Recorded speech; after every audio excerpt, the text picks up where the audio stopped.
Have a motion and a second. Any other discussion? No other discussion. All in favor say aye. Aye. Opposed? Pass. All right, if we could go to item N6, that's the Greater Waco Chamber of Commerce Monthly Economic Development Report for January 2022. Know that we have had one project announcement for this first quarter, and that was in McGregor with Messer. All right, if there's no questions, is there a motion to approve the chamber report for recording purposes? Motion to approve. Second. We have a motion, second. Any other discussion? No other discussion. All in favor say aye. Aye. Opposed? Pass. All right, we can go back up to item F, budget amendments. F1's regarding the FY22 budget. Francis? FY22 budget amendments, starting with F1A. Is there a motion to approve F1D through F1I? So moved. Second. We have a motion, second. Any other discussion? No other discussion. All in favor say aye. Aye. Opposed? Pass. Under item G, bids, RFPs, RFQs, G1 is authorization of recommendations. G1A regarding bid 22-004, aggregate surface treatment for delivery and pickup. All right, what's your pleasure on items G1A? Motion to approve the purchasing director's recommendations on the bids. Second. We have a motion, second. Any other discussion? No discussion. All in favor say aye. Aye. Opposed? Pass. All right. Item G1B regarding bid 22-005, asphalt emulsions for delivery and pickup. Not what's your pleasure, court? Move to approve the recommendation of the purchasing director. All right. Is there a second? Second. All right. We have a motion, second. Any other discussion? No other discussion. All in favor say aye. Aye. Opposed? Pass. I'd like to go to item L1. We have Shane Turner and Fiona Bond here. This is regarding the U.S. Department of Treasury Coronavirus Local Fiscal Recovery Fund American Rescue Plan Act discussion or action regarding the eligible expenses and our funding guidelines, reporting requirements, and funding request. Okay. So I'm Fiona Bond, Executive Director of Creative Waco, and of course this is Shane Turner, owner and operator of the Hippodrome. All right, so we will recess until 1 o'clock tomorrow. So it's 11. All right, good morning. Let's call court to order. Today is Tuesday, March 1st, 2022. It's 9 a.m. Proof of posting, please. The agenda was posted on Friday, February 25th, 2022 at 3:10 p.m. Thank you. And if anyone has a public comment, they can come forward now from the audience. Yes, sir. My name is Shannon Caraway. I'm Vice President for Business Development for a company called Solar Prime.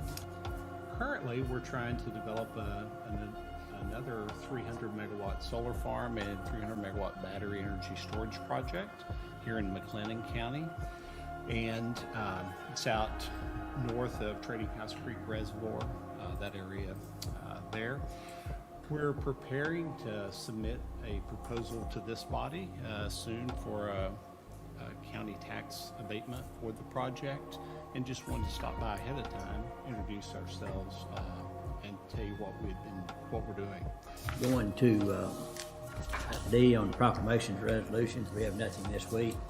Under E, under consent agenda, I have no recommended pulls. Does anyone else have a pull from the consent agenda they want to discuss? Seeing none, is there a motion to approve the consent agenda? So moved. Second. Motion second. Any other discussion? No other discussion. All in favor say aye. Aye. Opposed? Pass. All right, Dustin. Yes, sir. Judge, if we could go to item N1, this is discussion and or action on matters regarding COVID-19. These case numbers have decreased for the hospitals. All right, Judge, do you want to accept that for recording purposes? Yes. Is there a motion to accept that report for recording purposes? So moved. Second. There's a motion and a second. Any other discussion? No other discussion. All in favor say aye. Aye. Opposed? Pass. All If we could go to item N10, presentation from Texas State Technical College regarding Central Texas Industrial Training Center. There's a mismatch between the number of jobs that are available and the number of people that are available to fill those positions. Move to accept.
Recording in progress.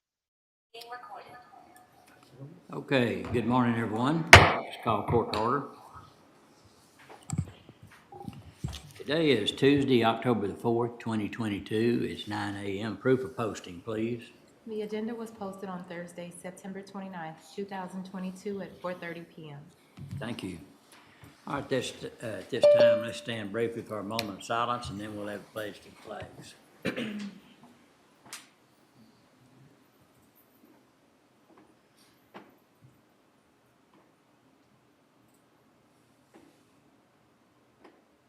Please join me in the pledge. I pledge allegiance to the flag of the United States of America and to the republic for which it stands, one nation, under God, indivisible, with liberty and justice for all. Now the Texas pledge. Honor the Texas flag. I pledge allegiance to thee, Texas, one state, under God, one and indivisible. Thank you. Thanks, Steve. Okay, this time, if there's any members of the audience who want to make a public comment to the court on business matters, please do so at this time. Reagan, we have you would call in. Okay. All right, seeing none, we will go forward. Okay, under proclamations and resolutions, the first proclamation is recognizing and congratulating Dr. Jerry Mays for receiving the 2022 Peter C. Young Service Award.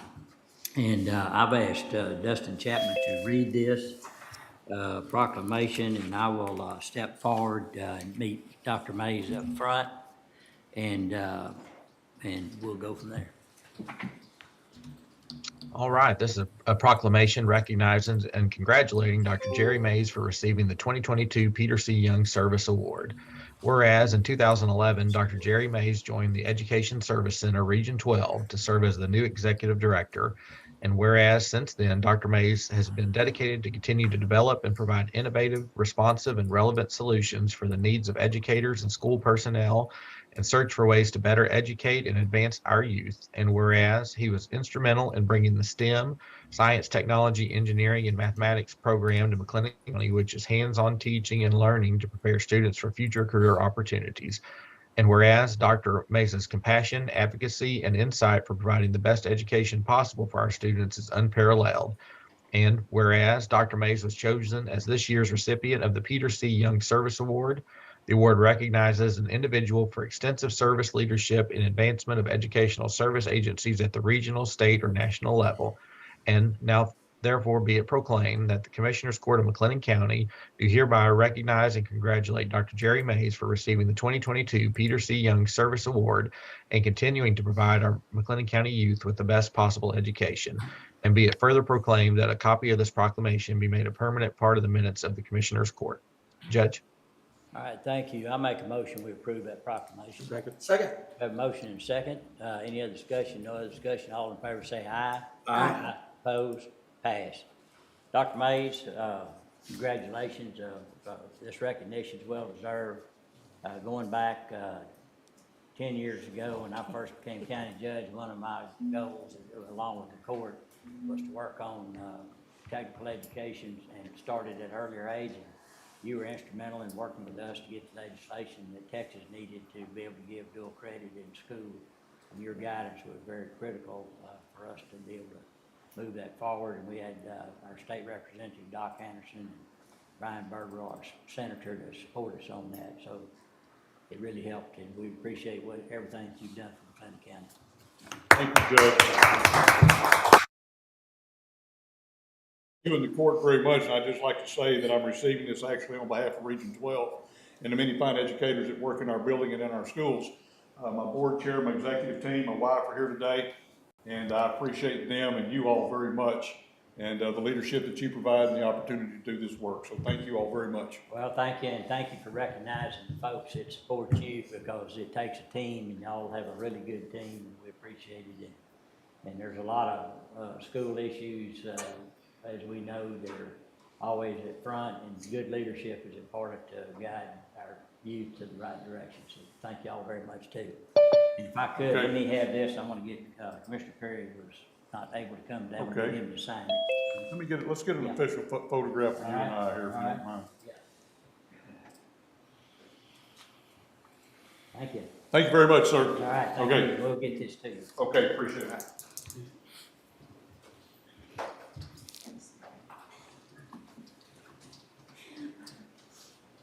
Y'all have a great day. Okay, all right, Dustin, next proclamation. All right, moving on to item D2. This is a proclamation of the McLennan County Commissioners Court recognizing October 2nd to the 8th, 2022 as National 4-H Week. Whereas the McLennan County Commissioners Court is proud to honor the 4-H Youth Development Program of the Texas A&M AgriLife Extension Service for 114 years of providing experience-based education to youngsters throughout the Lone Star State. And whereas this admirable program, which seeks to provide a learning experience for the whole child, including head, heart, hands, and health, helps young Texans to acquire knowledge, develop life skills, and form attitudes to enable them to become self-directed, productive, and contributing members of our society. And whereas it's more than 550,000 urban, suburban, and rural youth participants ranging in age from 8 to 19, hail from diverse ethnic and socioeconomic backgrounds and truly represent a cross-section of the state. And whereas this program undoubtedly could not have achieved the success that it has today were it not for the service of its more than 22,000 volunteers who have given generously of their time, talents, energies, and resources to the youth of Texas. And whereas throughout its proud history, the 4-H program has developed positive role models for countless Texans, and through its innovative and inspiring programs continues to build character and to instill the values that have made our state great and strong. Therefore, be it proclaimed that the McLennan County Commissioners Court recognizes October 2nd through 8th, 2022 as National 4-H Week in Texas, and commend the 4-H Youth Development Program of the Texas A&M AgriLife Extension Service and the many men and women who have made this program a success. Be it further proclaimed, a copy of this proclamation be made a permanent part of the minutes of the Commissioners Court. Okay, thank you. Someone here, okay, come forward. I'm sorry, I didn't know which group y'all were with. And I'd like to make a motion that we approve this proclamation. Second. We have a motion and a second. All in favor say aye. Aye. Opposed? Pass. Well, I'm Scott Felton. Madeline McCovey. How you doing? Yes. Melanie Sweeney. Nice to know you. She's one of my county council members. She's part of the leadership team here in McLennan County. Okay, great. Well, as you know, or you may know, that 4-H has been supported by this court and the Texas AgriLife Extension Service for many years. And I'm particularly interested in, thank you, I'm particularly, let's step in the center, interested in 4-H right now because my granddaughter is showing a goat, which I'm a goat feeder now. So, I'm just glad it's not a sheep. And, ranchers don't like sheep. But anyhow, I like the concept of 4-H because it's a project, it's the main purpose, but I call it a bait and switch. Because you have a child or the young person that is working and being responsible to deal with this. And so it's not just how the project's doing, but it's what they're doing to learn about being responsible and all the things that come along with the project. And so my granddaughter's learning that as she cleans out the stalls and those things. So it has to give reports and those kind of things. So thank y'all very much. And if there's anything we can Thank do you. for I'm gonna take a picture of you and Ellie. Okay. Madeline, you want us to take that picture and you be in it? I think so. I haven't done enough pictures of that for that. Oh, you can't get too many pictures. You gotta run for office. I don't know for office. Who said that? Thank you. All right, and y'all can take that. Perfect. All Thank right. you. Have a good day.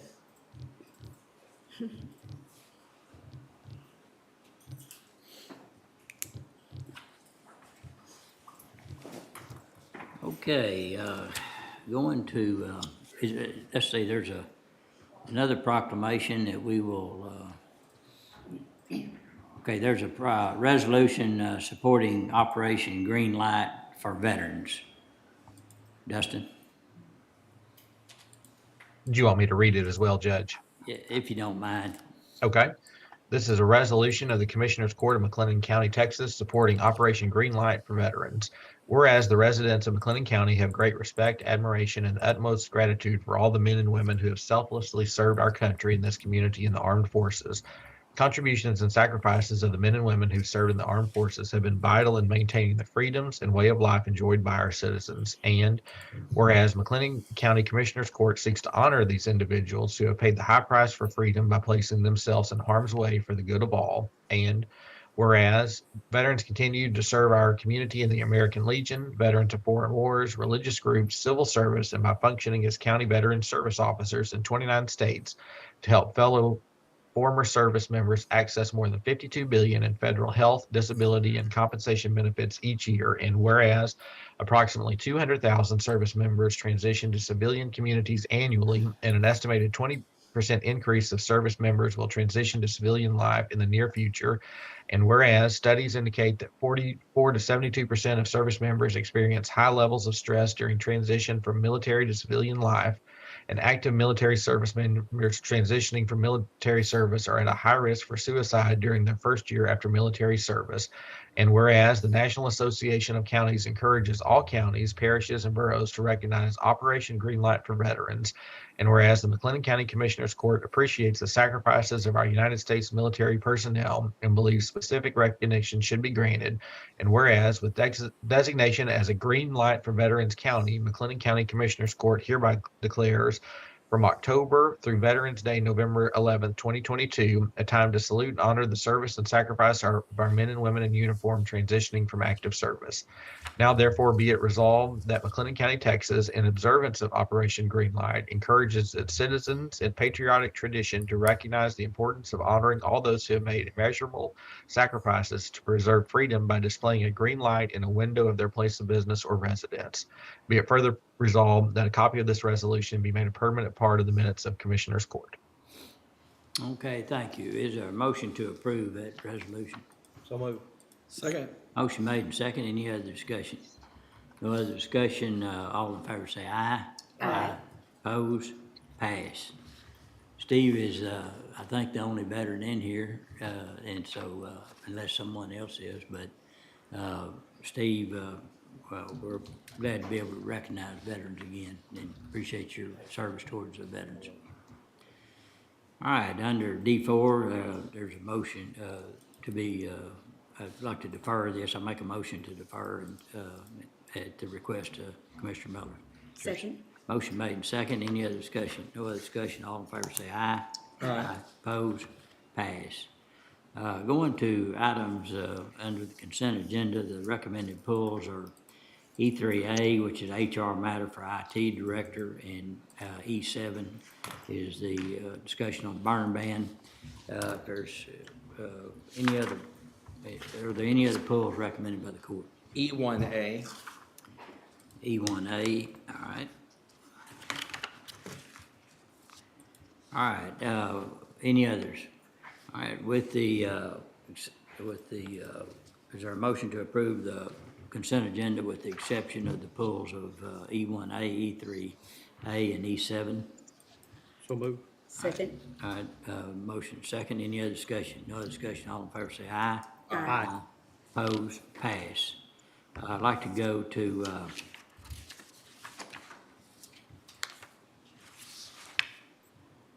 I'd like to go to the, first to the burn ban on E7.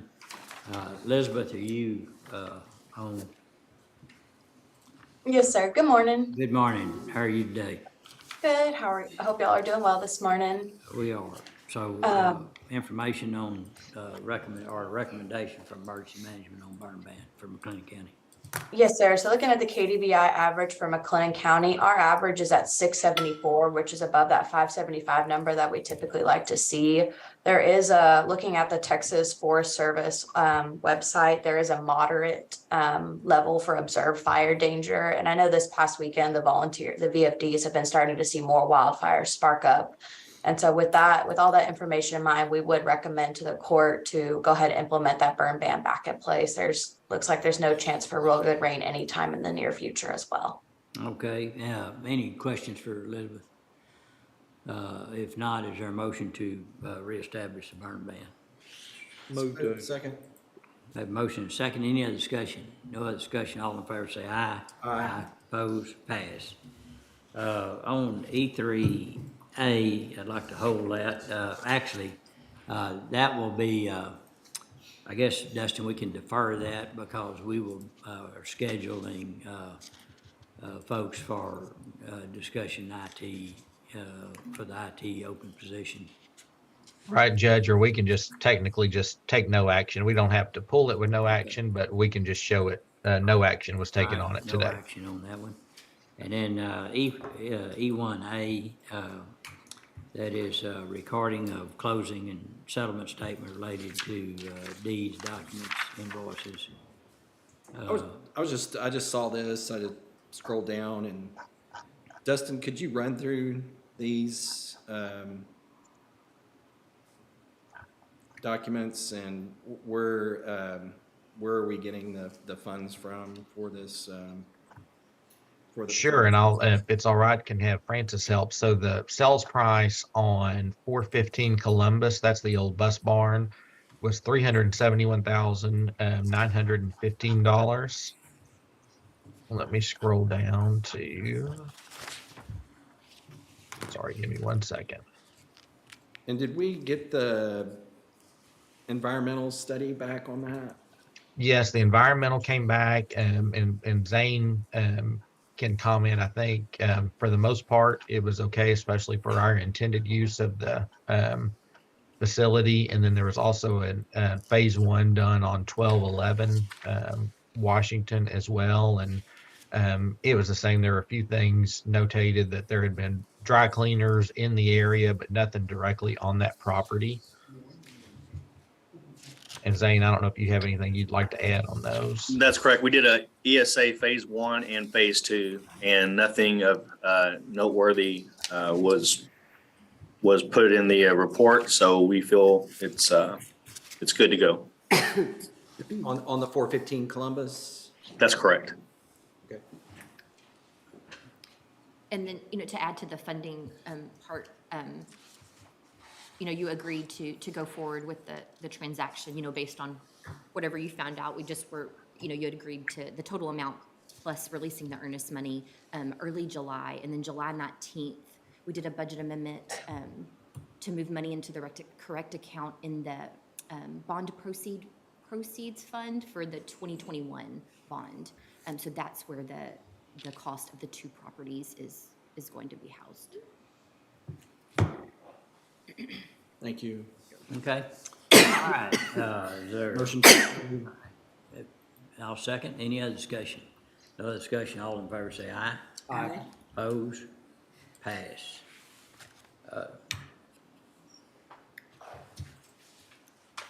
Okay. Let's see. Dustin, let's go to the remedia, or the project out at the fairgrounds, on the old Paul Tyson. We have Yes, sir. representatives from our reconstruction here. We have Kevin and John. This will be under item O, McLennan County Venue Project. O1's regarding the construction manager at risk agreement with John W. Irwin General Contractor. O1A is discussion and or action on add alternate number 1 for grading and gravel work for Area B demolition, Old Paul Tyson Field. Good morning. Morning. How are y'all? Good.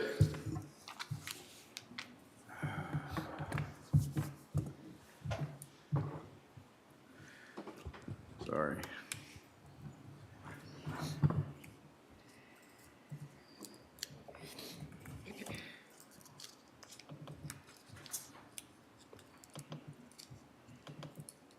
I don't know. Do we have the ability to present or no? Yes, I think so. If it's a problem, we don't necessarily need to, but do we have the ability to plug in or? Do you need to bring the passcode for the Zoom? And what item is this, Dustin? Would you- It is O1A. All right, thank you. I mean, if we don't, we can just go through it. We don't necessarily have to. Gotcha. Let me give it a shot. This isn't my bread and butter, but I should be able to. We'll just get you to join the Zoom meeting and then we can present that way. And Kevin, I can, if it's the packet you sent us, I can. Yeah, if you share want to my put the screen. packet up, that would be perfect. That way we Okay. don't have to do that, yeah. Okay, perfect. So just a quick update. So we did break the project into 2 phases. There was a phase 1 section that we did, Turn your volume down on that box that's up there. It's the white one. level. Yeah. There you go. Okay. So we had we broke the project into 2 phases. There was kind of a pre-fair amount of work and then a post-fair amount of work. So we did complete all the work on phase 1 before the fair. We kind of pulled off the job site last Friday after we wrapped up the initial grading, gravel work. We've done all the make-safe work as far as making sure the electrical utilities are cut off, all the plumbing services and gas Lights were on. services. The lights were on. Stadium, Couple yes. nights ago. The power that we took off was associated with the phase 1. There will be a phase 2 effort Okay. for the balance of the electrical. Wes asked us not to touch Yeah. the stadium, and so we left the stadium alone. Yes, sir. So I think Wes has some intentions to use the lighting on the old Yeah, stadium. secured parking during Right. the fair, so. Yes, sir. So we did all the phase 1, took care of all that. We got all the grading and gravel work done, the temporary fencing, demolition, and kind of temporary fencing in place. So we're all ready basically for phase 1. Phase 2 will start immediately after the fair, where we'll do the major demolition and kind of finish the cleanup of the site as well as grading.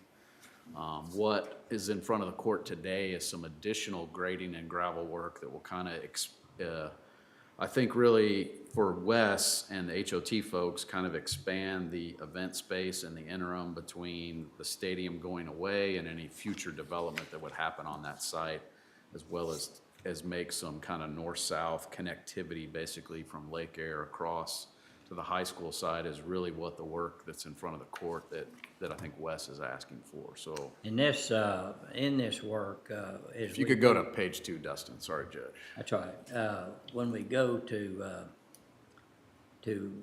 more development phase of this, then this work is not wasted necessarily, right? So, That's correct. yeah. The material that's being used to establish these additional gravel parking areas is identical to the material that was used in the construction of the foundations for the base facility. Okay. So any of the material that is either there can be salvaged or repurposed and can be utilized in its current form, or can be, whatever that development becomes, it can be used as part of that future construction once the development on that site is Right. done. So really what you're looking at on the graphic is kind of if you look at the left side, you'll see all the yellow highlighted areas. There's like a little blue box. That little blue box is the grading and gravel work that we did associated with the phase 1 work for West right now. All the yellow as well as the blue areas are the additional work that the HOT folks would like done after the fair. It kind of expands that call it if up is north, the eastern edge of the property, as well as brings the existing venue property, expands it to the west and to the south. And then you'll see on the extreme west side between the venue and the old golf course driving range, it creates some actual concrete curb cuts on both sides there on Lake Air and then on Trice Avenue to make a true north-south connection on that side of the venue's expanded property, as well as cleans up some of the additional gravel work and stuff that was done on the old golf course driving range back when the base was constructed. So it's really the yellow and the blue work that is in front of the court today, or teal, the aqua blue color. The little blue box was done as part of phase one. So that's really what's in front of the court today, is if the court wants to proceed with that additional work that was requested by the HOT folks that will occur after the demolition of the football stadium, which we're planning to remobilize the demo subcontractor on October 17th after the fair. Okay. So, All right, any questions anyone have? Venue funding? Yes. Okay. Yes, sir. All right, what's the pleasure of the court? Move to approve. What are we, oh, sorry. what are we approving here? We can go back to page one. Sorry. Those three areas, right? Yes, sir. Those three things? Yes, sir. So the total, the additional work between the grading work, the additional gravel and crushed limestone base work, as well as the two concrete approaches, totals $373,903. So I just tried to break it apart so you can see what each of the components. And this is in addition to the GMP, right? Yes, sir. Is there a second? I'll second. Any other discussion? All right, call for a vote. Commissioner Smith, Aye. Commissioner Miller, Aye. Judge Felton, Aye. Commissioner Jones. Aye. All right, pass. Thank you. Yes, sir. One other thing, I was talking to Wes and some of the folks out there about the dirt that we use to bring in and out of the arenas and those kind of things to try to manage that better. And one of the things we looked at is trying to set up, maybe find these concrete barriers like they use on highways and all, that are maybe rejects or those kind of things. I don't know if he mentioned or not, but to actually put the different types of dirt in these silos, and it'll look neater from the road. And you can add, like you can have one for sand, and then the further extreme is clay, and those can be blended for whatever event that's going in there. So if y'all know of anything like that, where we can locate something like that. Let us reach out to our utility. and Pardon me? Let us reach out to our dirt contractor. Yeah. See if we can get that. Okay. All right, and there's probably more dirt there than we need, and so anyhow, that's just for more appearance too, but managing the process. And these events really are particular about the type of soil that they're on, especially the equine events. And the fair has been voted, outstanding, what they call footing, on a national level, and so they won't be able to manage that and keep that kind of recognition going. So, all right, thank y'all very much. Yes, sir. Thank y'all. Thank you. Okay, Dustin. Yes, sir. Judge, we have Chris Collins online. M2 is the Greater Waco Chamber of Commerce Monthly Economic Development Report for August 22. I know Chris discussed it during the last meeting, but I don't think we actually had the document. And then H7 is authorization of industrial business grant agreement with Foam Tech International. I'd like to call on Chris. All right. Thanks, Dustin. Good morning, y'all. Morning. So I did provide the report last court session regarding our activity for the month of August. We had not had our board meeting at that point, so the reports had not been approved by the board. They've since been submitted to county staff. So with that, I would just, the report hasn't changed or the information I provided to the court. We would like to move forward with approving the report for recording purposes. Thank you. All right, is there a motion to approve that report for recording purposes? So move. Second. Motion made and second. Any other discussion? No other discussion. All in favor say aye. Aye. Opposed? Pass. Okay, Dustin, we're gonna go back to, what was that? H7. So it's H7, authorization of industrial business grant agreement with Foam Tech International. Yes, sir. This is, as Dustin mentioned, an industrial business grant agreement between McLennan County and Foam Tech International for their new manufacturing operation located in the Lacey Lakeview ETJ on Interstate 35 at 6575 North Highway 35 and in Lacey Lakeview. What's being proposed for your consideration today is that the company would invest at least $15 million in real property improvements for the construction of the facility and make at least $6,018,383 in personal property improvements, excluding inventory at the same site. What we're proposing for your consideration today, along with the monetary investments, the company is proposing to create at least 165 new jobs with an average annual salary of $41,500 a year, plus health insurance benefits. And based off of the county's industrial business grant guidelines, the investments and the job creation would qualify for a 10-year real property industrial business grant at 50% and a 7-year personal property business grant, excluding inventory, starting at 50% and declining annually. So year 1 would be 50%, year 2, 40, year 3, 30, year 4, 20, year 5, 10, and year 6 and 7 would be at 5%. Looking at the value of the total business grant, the total 10-year grant value of real and personal property was just over $301,000. But the net benefit to the county during that same time frame is $357,447 based off of the current tax rates. With that, I would be happy to answer any questions that y'all might have. And they're pretty far along, right, on their. Yes, sir. They are far along with their investment, and we had been working with them. The project moved very quickly, and they needed to roll forward prior to the local incentive approvals. But it is certainly was a large consideration in their decision to make this investment in our community. And where's their headquarters? Their headquarters is actually here in Waco. So that was the project that we started working with them in 2015. They relocated their corporate headquarters from California into Waco and established a logistics operation here as well. And then when they have the opportunity to expand production beyond their international production facilities back into the United States as a result of COVID, they chose to do that here in Waco.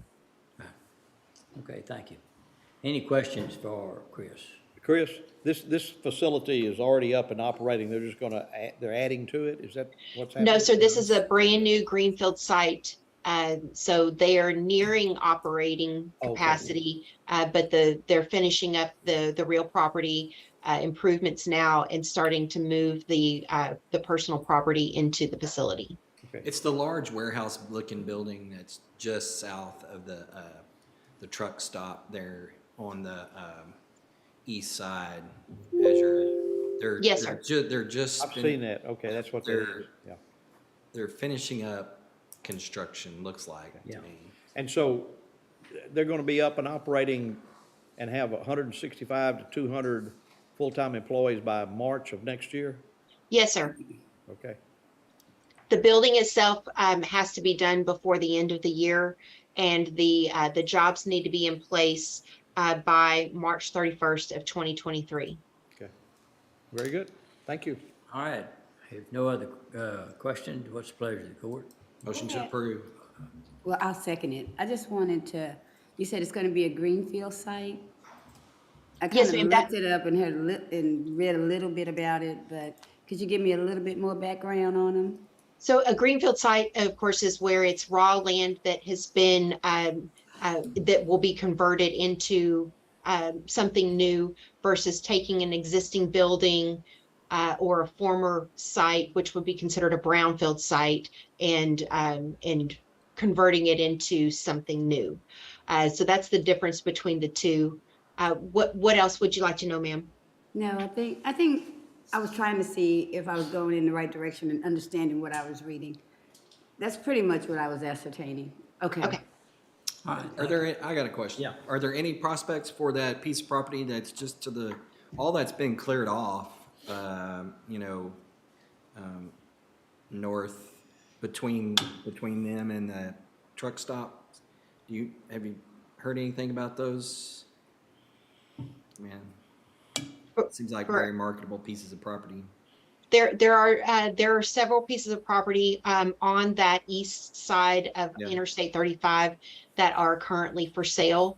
I don't know if they're what's planned for those at this point. Okay, great. Thanks. Real quick, I do have another question. Okay. Other than the obvious, what is the benefit when you take agricultural land and then you give it commercial use? Well, that area of town hasn't seen quite the level of business development that we've seen on the southern and western parts of McLennan County. And so, the benefits are that it's taking raw land that currently is in agriculture exemption and bringing it out of ag exemption and generating considerably higher taxes for the county. But the other piece of that is with that industrial development, you're seeing a new opportunity for employment in that area that hasn't existed before. And so I think, these are good, high quality paying jobs. They have great health insurance benefits that go along with them. And so when we talk about bringing jobs to people, this is one of those great opportunities to do that because, we've not seen historically, I'd say in the last 10 to 20 years, as much industrial development in that area. Now, that certainly could change moving forward, and it takes projects like this to make that happen. So, but I think that's the immediate benefits that we'll see there. Okay, thank you. Well, as the inventory of industrial property for development gets lower, there's going to be a higher demand for that property that's outside of our traditional industrial areas. And I think the great thing about this opportunity, although 15 million is a significant investment, the jobs that are coming pretty fast is a real winner for this, and especially in that zip code area through there where it'd be close proximity to population and cut down on the need for as much transportation and those things. So, all right, we have a motion and a second. Any other discussion? No other discussion. All in favor say aye. Aye. Opposed? Pass. Thank you, Chris. Thank you all. Appreciate you. All right, have a good day. You too. Judge, we have Jared online with us. He has two items. H8 is the first one. It's authorization of VMAX and VoteSafe software maintenance and support agreement extension with Votech. This is for the voter registration and election management. And then also item M3 regarding the November 8, 2022 joint general election authorization of notice of joint general election. So Jared, would you like to start with H8, the VMAX and Votech item? Sure, yeah. So this is I guess, renewing our agreement with Votech for our VoteSafe software and our VMAX software. This is our voter registration database, and we just need this to be approved by the court so that we can get this the software renewed and continue to use it. And let me know if you have any questions about that. Budgeted item? Yes. Yes, yes it is. Very good. Okay, are there any other questions? Motion to approve. Second. We have a motion and a second. All in favor say aye. Aye. Opposed? Pass. And then M3 is regarding the November 8, 2022 joint general election, authorization of notice of joint general election. Yes, and this is our notice of election. This is what we post publicly. This is what we're going to have all of the contracting entities sign as well. There's one note I wanted to make on there. It does have the list of vote centers. There's one very minor change to one of the vote centers we're going to be making. First Woodway Baptist Church has asked us to move into a different building that's on their campus. So I'm going to edit that just to show that it's going to be in a different building, but it will still be at First Woodway Baptist Church. Other than that, there's no changes.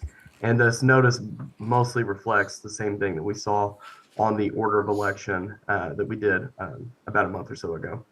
And the other the other building on that property is close proximity to where I'm sure. Absolutely. Yeah, it's across the street, but on the same campus. Okay, and so you'll have good signage and those kind of things. Absolutely. Yeah. Yeah. And like I said, I want to edit the list of vote centers that way just to make sure that it's clear. Right. Okay. All right, any other questions? If not, is there a motion to approve? So move. Second. Motion made and second. Any other discussion? No other discussion. All in favor say aye. Aye. Opposed? Pass. Thank you very much. Thank you, Jerry. All right, I believe we can move back up to item F, budget amendments. F1s regarding the FY22 budget. Francis? Thank you. Yes, so under F1, we have budget amendments for fiscal year 22. Our fiscal year 2022 is now over, but we'll continue to see budget amendments for the next couple months, just to clean up as invoices continue to roll in, as adjustments are needed. So starting with F1A, this is general fund for the 19th District Court, requesting to move within their department into other services and charges to cover costs for the remainder of the year. F1B, this is general fund, 54th District Court, also requesting to move within their department for costs that remain for the 2022 fiscal year. They're asking to increase furniture and equipment as well as the language translation line. F1C, this is general fund, County Court at Law number 2, requesting to move within their department into professional services and professional development. F1D1, this is Jack Harwell Detention Center, general fund. They are requesting to increase their medical services line and moving from excess funds that are in the full-time employees line. The medical services line is for outside medical care as well as pharmaceutical cost.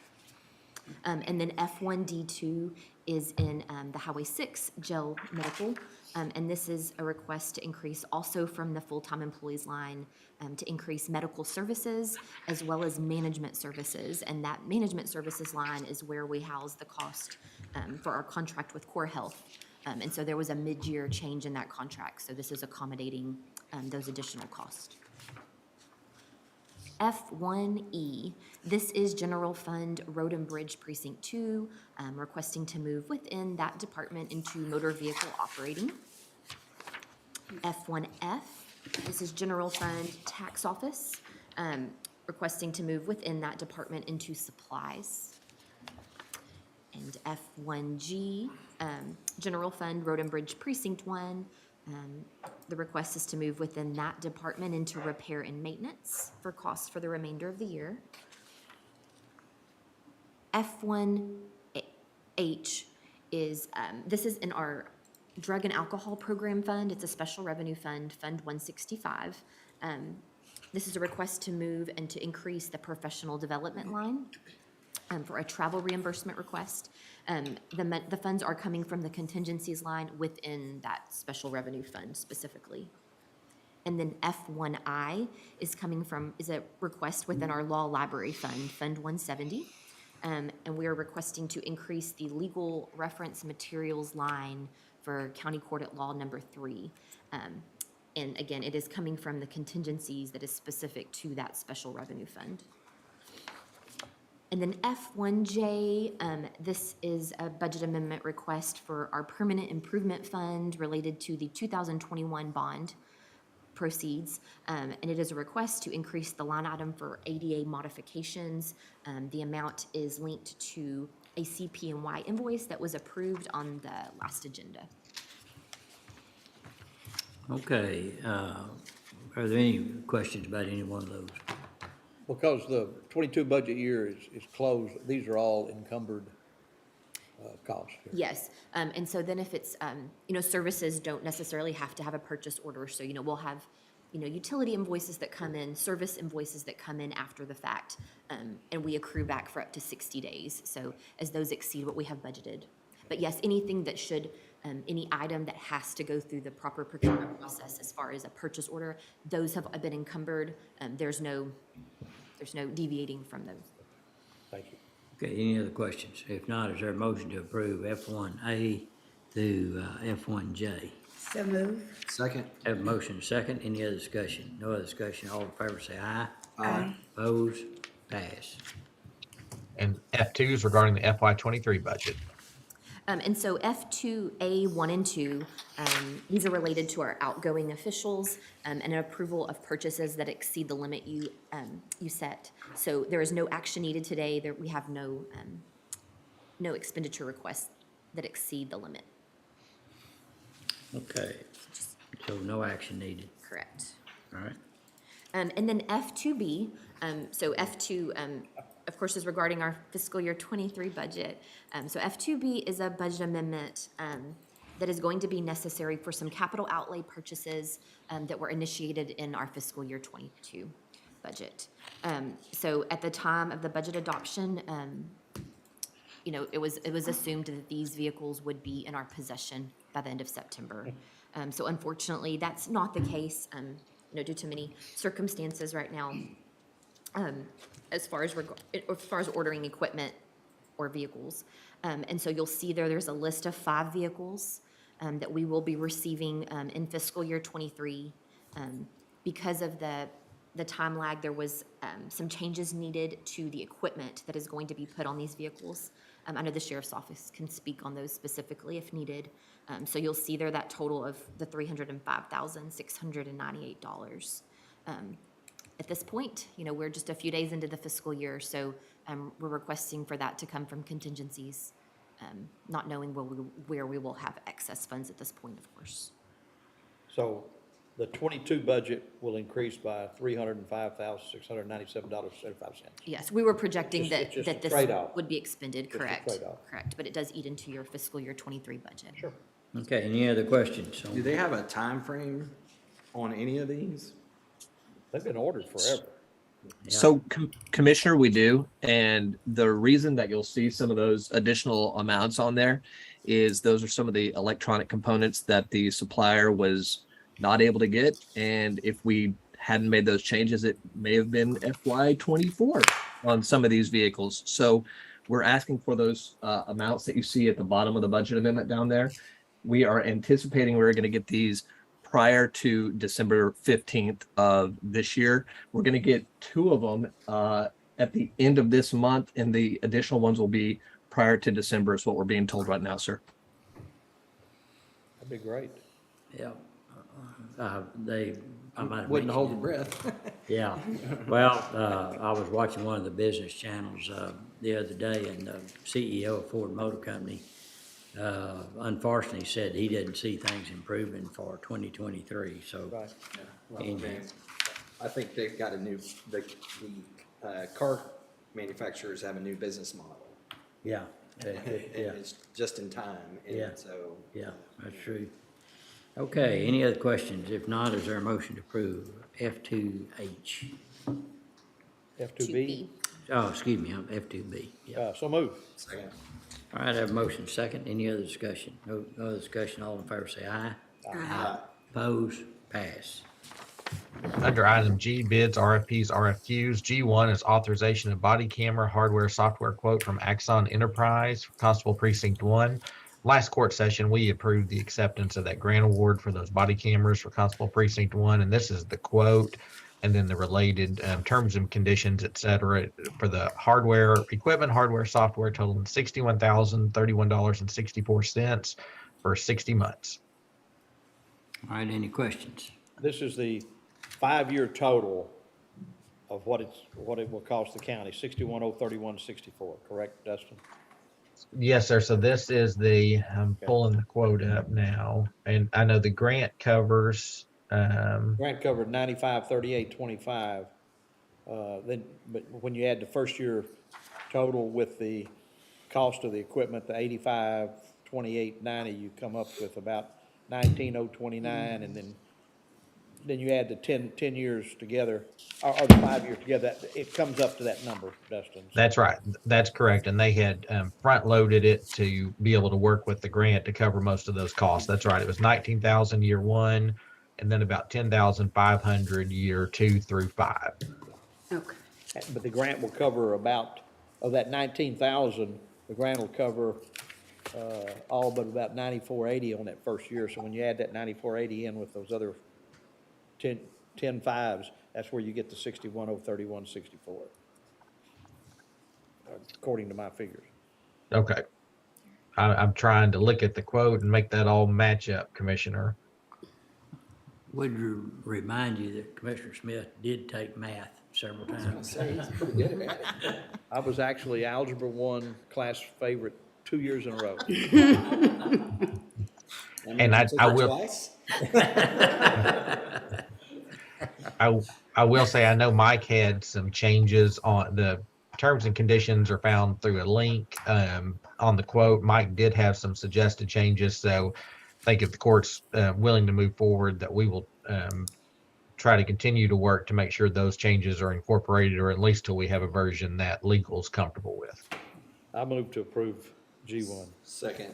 I have a motion second. Any other discussion? No other discussion. All in favor say aye. Aye. Opposed? Pass.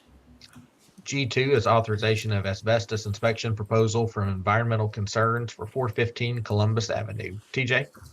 Yes, good morning, everyone. So this is the asbestos survey for 415 Columbus. This is what we'll need to go ahead and take care of. That way we know exactly what's inside the facility as far as asbestos concerns. So we... This is recommended or required prior to demolition of the building, right? Yes, sir, that's correct. Okay, thank you. All right, any questions? If not, what's the pleasure of the court? Move to approve. Second. All right, I have a motion second. Any other discussion? No other discussion. All in favor say aye. Aye. Opposed? Pass. G3 is authorization of repair work proposal from Lone Star Chiller Systems. TJ? So this is going to be a takeover for our annual maintenance contract with JCI.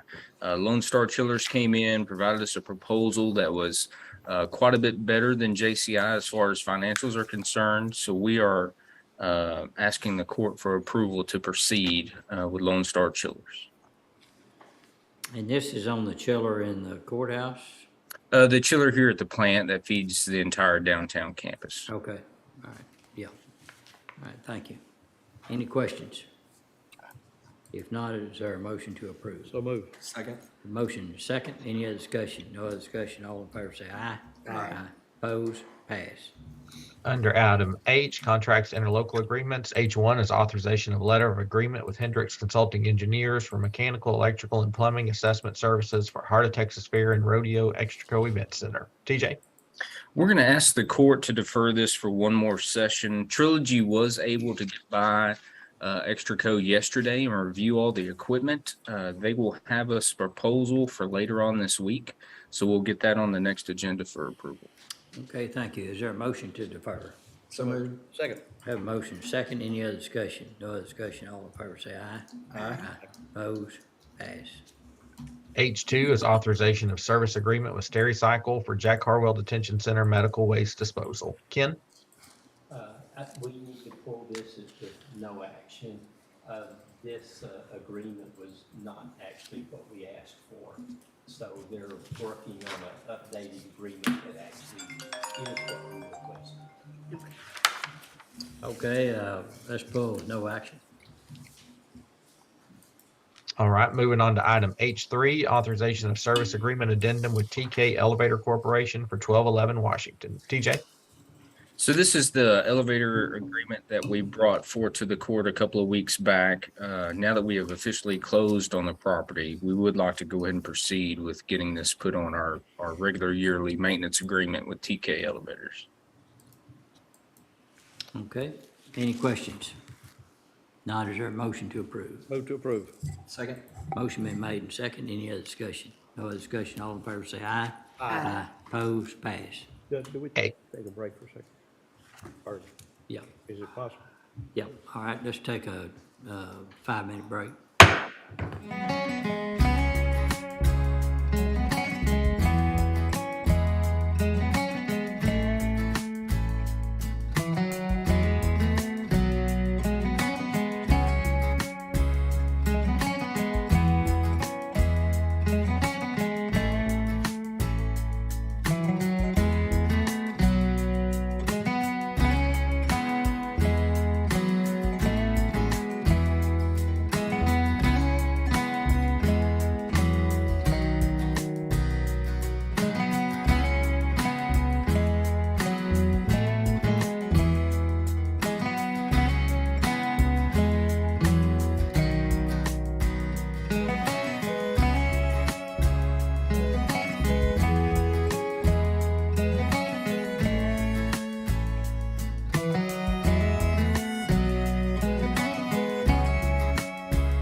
Session. Okay, I'd like to go back to item H1, no, excuse me, H2. We took no action on that. I think there actually is, needs to be some action on it, so Ken? I apologize, I had my paperwork stacked up wrong, read the wrong thing. Okay. On H2, we had this review for the contract, and we just got it back yesterday. And under the contract, they agreed to all the changes that we had to it, other than the notification for cancellation. But I feel like we can proceed forward with this. Medical waste disposal at Harlow Detention Center. The agreement allows for 13 stops annually with a monthly service fee. Okay. The monthly service fee is $2. You have your sound off on your laptop. Do I? Thought I had that turned off. So I'll try it again. Go ahead. The monthly service fee is $291.51 with an additional stop charges of $75. The term of the agreement is effective on 10/1/22, which I know this is kind of running afterwards. Actually, it'll start when we can get going, and continues for 5 years. After the first year, fees will increase by no more than 7% annually. But this is medical waste, and we do not have a backup for that. So Okay. I recommend approval. All right, any questions? Now, is there a motion to approve? So moved. Second. Have a motion second. Any other discussion? No other discussion. All in favor say aye. Aye. Opposed? Pass. H4 is authorization of a lease agreement with Pitney Bowes, additional features for mail machine for McLennan County Jail. Ken or David Ives? This is the one that we need to pull and take no action. There's going to be a new agreement for the Pitney Bowes, actually reflecting what we actually requested. All right, pull with no action. H5 is authorization of user agreement with Canine Development Group Incorporated, Pack Track, and this is the same, Judge. We need to pull this one with no action as well. On H5, pull with no action. Under H6, regarding Heart of Texas Region Behavioral Health Network, formerly Heart of Texas Region Mental Health Mental Retardation Center Service Agreement renewals, and we're still waiting on those documents, so we can defer H6A through H6F. So moved. All right, we have a motion, and I'll second to defer those previously mentioned. Any discussion? No discussion. All in favor say aye. Aye. Opposed? Pass. All right, we can drop down to item H9, authorization of renewal and extension agreement for professional services with Justice Benefits Incorporated. And this is JBI. We've used them for a number of years. They help with federal financial opportunities, and they're compensated through a percentage of the revenue the county receives off these, and they help us with the SCAP grant and then the 4E services as well. Okay. Any questions? If not, what's the pleasure of the court? Move to approve H9. Second. Have a motion second. Any other discussion? No other discussion. All in favor say aye. Aye. Opposed? Pass. H10 is authorization of service order agreement with Astound Business Solutions LLC, acting on behalf of itself and as agent for Grande Communications. This is for internet services for 1211 Washington. I'd like to call on David Nyhart. I think construction's loud outside Lisa's window. Yes, sir. Good morning, everyone. Morning. This is for the offices that'll be utilizing the new Washington location. We've been speaking with Astound in regards to a point-to-point connection for that location for a 36-month term. We're going to be looking at for a 100 by 100 connection for the data. It would be $530 a month, And for 50 by 50 for the phone network, it would be $125 a month for a total of $655 per month throughout the 36-month term. That includes the build out of the infrastructure needed within that. So at the end of that 36-month term, if we do renew it, those costs should go down somewhat. Right now, they're estimating around about 11 weeks for the build out at worst due to some permits that they need to get filed and everything. Okay, any questions? So even though we don't have anyone in there right now, we need to go ahead and begin this at this monthly charge? Yes, Commissioner, I would, just due to the uncertainty of how quickly they'd be able to get someone out there to get it set up later, just to ensure that we're able to get the connections set and in place for when people do begin moving in. You're saying 11-week build out, 11-month build out? Week. Oh, I thought he said no. Yes, sir. Okay. All right, any other questions? Motion to approve. Second. I have a motion second. Any other discussion? No other discussion. All in favor say aye. Aye. Opposed? Pass. H11, sorry, go ahead. No, go ahead. H11 is authorization of plan agreement for plan year 2023 with Texas County and District Retirement System, TCDRS. Francis. Yes, so this is the formal document agreement that is needed for the plan change for calendar year 2023 for TCDRS. This summer, we had talked about, the retiree COLA was the one change that you had agreed to for our TCDRS plan for 2023. And so the 2023 budget allows for that change in the contribution rate because of that COLA. And so this is just, again, just the formal plan agreement that will make that one change, 5% flat rate retiree COLA. Okay, so retirees received a 5% COLA this year? They will January 1st. Okay. All changes for TCDRS go into effect January 1st. Yeah, their calendar year. Okay. Yeah. Okay. So under the basic plan options, the employee is contributing 6%, and the matching is $2.50 on every dollar they put in. Right, 2.5 times. And that gets matched at their date of retirement. And prior service credit, is that, what is that 60% then? Any other entity that an employee has worked for that would meet TCDRS's criteria of being comparable, they would get 60% of their service credit for. I believe that's what that's referring to there. Is that new? No, Okay. I might be speaking wrong. So our rate went from 13.27 to 14.61, That is correct. and that is accounted for in the 23 budget. Yes, sir.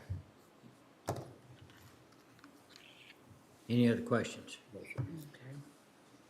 right. What's the pleasure of the court? Move to approve. Second. H11. Have a motion second. Any other discussion? No other discussion. All in favor say aye. Aye. Opposed? Pass. H12 is authorization of interlocal cooperative agreement with City of Golson for ditch and culvert work. Commissioner Jones. This is just a standard interlocal agreement with the city of Golson for ditch and culvert work in the amount of $62,1047. That's a motion. And make a motion to approve the agreement with the city of Golson. Second. Have a motion second. Any other discussion? No other discussion. All in favor say aye. Aye. Opposed? Pass. H13 is authorization of agreement for engineering services with Walter P. Moore and Associates. This is for Bullhide Creek Road erosion stabilization. Zane? Yes, sir. We contacted Walter P. Moore and Associates to look at the erosion on Bullhide Creek in Precinct 1. And they gave us 3 options, of one being a retaining wall, second one relocating or straightening out the stream of Bullhide Creek.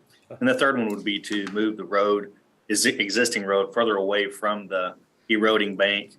And that option of road relocation seemed to be the best option, most cost efficient. So this contract or this item is to hire them to do the design of the road relocation. Their contract cost would be $104,005, and it's recommended for approval. All right, any questions? And this recommended fix is a long-term fix, right? We're not gonna move the road and then the erosion keeps moving towards the road and. Mother Nature can do incredible things as we've seen on the East Coast. This is kicking the can down the road to some extent, yes, but it's a cheaper option than the other options. Okay. All right, and this just addresses the fee, cost, so. The engineering fee, correct? Right. All right, what's the pleasure of the court? Move to approve. Second. Motion been made and second. Any other discussion? No other discussion. All in favor say aye. Aye. Opposed? Pass. H14 is authorization of interlocal agreement with Waco Crime Stoppers. This is a renewal of our agreement. This is the annual agreement.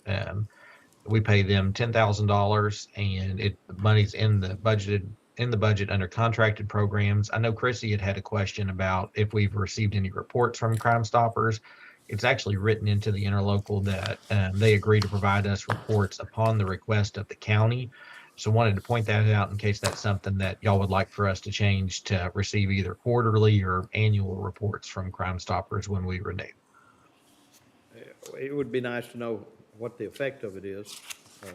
However, annually is fine, you know. But I would like to see how effective it is as far as, you know, what the purpose of it was intended. So Dustin, if you'll contact them and have someone contact them and get their last annual report. Okay. Yes, sir. Reagan has already done that. So we've Okay. requested the report and then we can modify the language for the renewal to just semi-annual if y'all are okay with that. Yeah. Well, I think annual is what. Yeah, annual would be fine for me on Okay. a yearly basis.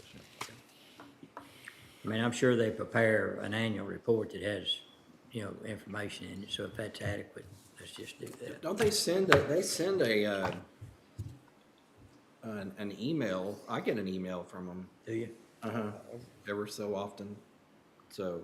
Never seen one. Which Okay. is fine. Yeah. All right. Let's see. I mean, it's got all kinds of fun stories. I hadn't seen it. I guess I need to look at it. All right, did we get a motion on that? We need a motion. Move to approve. Second. I have a motion second. Any other discussion? No other discussion. All in favor say aye. Aye. Opposed? Pass. H15 is authorization of planned service agreement and related proposal with Johnson Controls. It's for preventative maintenance services for HVAC system. TJ?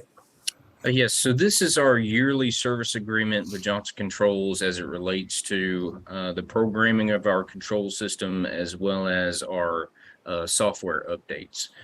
So this contract is significantly lower than last year due to some inflation prices on their contract. We have asked them to reduce the scope of work. So next year we will be going from 24 days of service down to 12 days of service in order to bring this cost down. We've seen a number of about 47% on their increase price for their overall contract. So this is us going back to them and dropping their services down a little bit to help us out financially. So we ask the court for approval. So doing it that way, is that going to give you enough information and feedback? Yeah, we can make do with the 1 day of service per month that we're dropping it down to. That's what we had it, I guess, about 4 years ago. And then we came in and upgraded just because we had a lot of controls projects going on at the time. But now that we've kind of got those wrapped up, we can go back to the norm without kind of delays in service, so to speak. Who are their competitors? So as far as Johnson Controls goes, there's a number of competitors out there. You've got different Honeywell systems. You've got different Metasys type systems. The thing that we're faced with is all of our controls are based out of Johnson Controls. So without going through and doing a massive upgrade project on all of our control modules, we're kind of held to Johnson, especially for software. we can always go back and just do a time and material basis contract for the support side of it. But as far as the software is concerned, we're kind of stuck. They're proprietary? Oh, I'm sorry, Jeff. Well, I Yes, would sir. just say that I'd let that decision be a decision of the court. So be looking for next time to be seeing what it would cost to, well, anytime someone goes up that high percentage, they're looking for, they should realize the risk of having us rebid all this. And many times these vendors will finance all that change, where it's, beneficial to us. And so I would, I hear this a lot about Johnson Controls, so. Okay. Yes, sir. Unfortunately so. And we can definitely look at that for next year. Okay, so you're recommending we go with this modified agreement? Yes, sir. All right, what's the pleasure of the court? Move to approve. Second? Motion made and second. Any other discussion? No other discussion. All in favor say aye. Aye. Opposed? Pass. Thank you. Under item I, capital improvement, repair and construction projects, I-1 regarding capital improvement projects for the Cameron Park Zoo, agreement with City of Waco, authorization of invoice for the Education Center and Veterinary Hospital. Francis? Thank you. This is a reimbursement request from the city of Waco, specifically for the Education Center and Veterinary Hospital at the zoo. It totals $24,439.08. We have reviewed it and would recommend it for payment. It is in line with the budget that has already been approved, and it is coming from the zoo bond proceeds. Okay, any questions? Can you, at some point, tell us what's left in that original bond issue as we Sure. do it? Okay, Yeah, anytime, just. okay. Thank you. Okay, Motion to approve. thank you. Second? Have a motion second. Any other discussion? No other discussion. All in favor say aye. Aye. Opposed? Pass. All right, we have nothing under item J, real estate this week. Under item K, grants and grants proposals. K1 is our ARPA discussion. I know Tom Ray is in court, so Judge, would you like to go that now? I would, thank you. And Tom has provided a handout for us, and I think Reagan brought you one, Dustin. Yes, sir, and I will share it right now. All right, thank you. Great. Good morning, Morning. Judge, Commissioners. Just an update I wanted to provide this morning. I think we're ready, at least with our arsenic-related systems, to look at a recipient agreement on those and take a step forward. What I've provided is a packet of the due diligence that was done to look at these systems in more detail, and as the court directed. That first page, and Dustin has it up there, shows you the individual systems within the arsenic impacted area. There's actually 3 major systems, but there's several individual systems within those 3. Excuse me. This first table, you asked for meter count. Remember, the meters are our primary way of equitably trying to distribute these funds. Recall that the court allowed 4.4 million. You see that in the next to the last column down at the bottom, the total. And that represents 10% of the allocation of ARPA funds for water infrastructure-related projects. And then we've broken that out. Haley's actually broken it out a number of different ways, so you can see the percentages, you can see the engineers involved in these projects. We sent out back in July. We asked for a number of things. Those are shown on the next page, Dustin. And happy to report that we did get responses from all the systems, all the engineers primarily. And Haley did a good job of following up where we didn't. But all of the information listed in those bullets has been received. So we know what's going on. And to evidence that, if you take and go to the next page, one of the critical things we have to do is look at the schedule for the various projects. And the individual project schedule is shown here. This is for all of these systems and has a start date. It has the major task on the left and then the start dates and end dates. Recall, we've got to get these projects completed by the end of 2026. So you can see that all of the projects at this point, we need to monitor this very carefully and keep you posted as we go along. We need to find out the progress that each of these systems are making towards completing their projects. But that's the schedule. We looked it over. It does look reasonable at this point. You know, we'll look at, there's some issues with any of these projects. There's issues, but I think any major project of the sort has those types of issues. We're not totally concerned with that at this point. The next page, Dustin, hopefully shows kind of a summary of where we are. For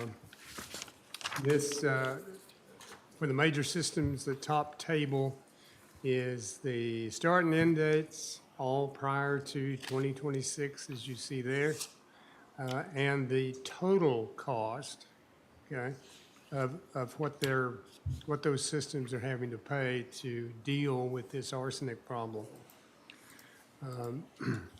Assurances were received. That was kind of one of the final things we talked to the court about and the court asked for. So we have received those. There are some that did not request the urgent need. It would be awkward and difficult, unproductive probably, to try to go back to the Water Development Board and ask for that. It would be a paperwork reset, and I don't think we want to do that. Let's move forward with these projects. Finally, Judge, the actions that I think we're to are down at the bottom there. There we go. Actions needed or that are appropriate at this point. Again, the consultant, LAN, has looked these over. We feel pretty confident that we've found the best answers we can find. We've done our due diligence. I think we can represent to the U.S. Treasury as well as the citizens of McLennan County that the court's done a good job in looking at the best use of these funds. So with that in mind, I believe we're ready to move forward with the beneficiary agreements.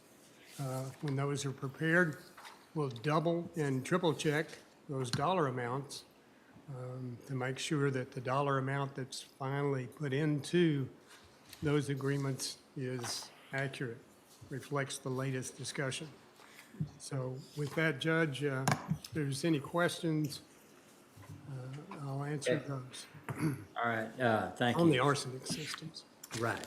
And I will say this, that the good news is there's lots of financial commitment on this project. It looks like it's going to be in the low $40 million fix for a problem that EPA, as far as I'm concerned, caused. Absolutely. And but it looks like that we're on the path to doing it. These solutions for sources of water are there could be multiple solutions for each operation that we're all working on right now. The McLennan County Water Resource Group is involved in having these folks talk to each other with the engineers there, but also the outside providers that might be available as well.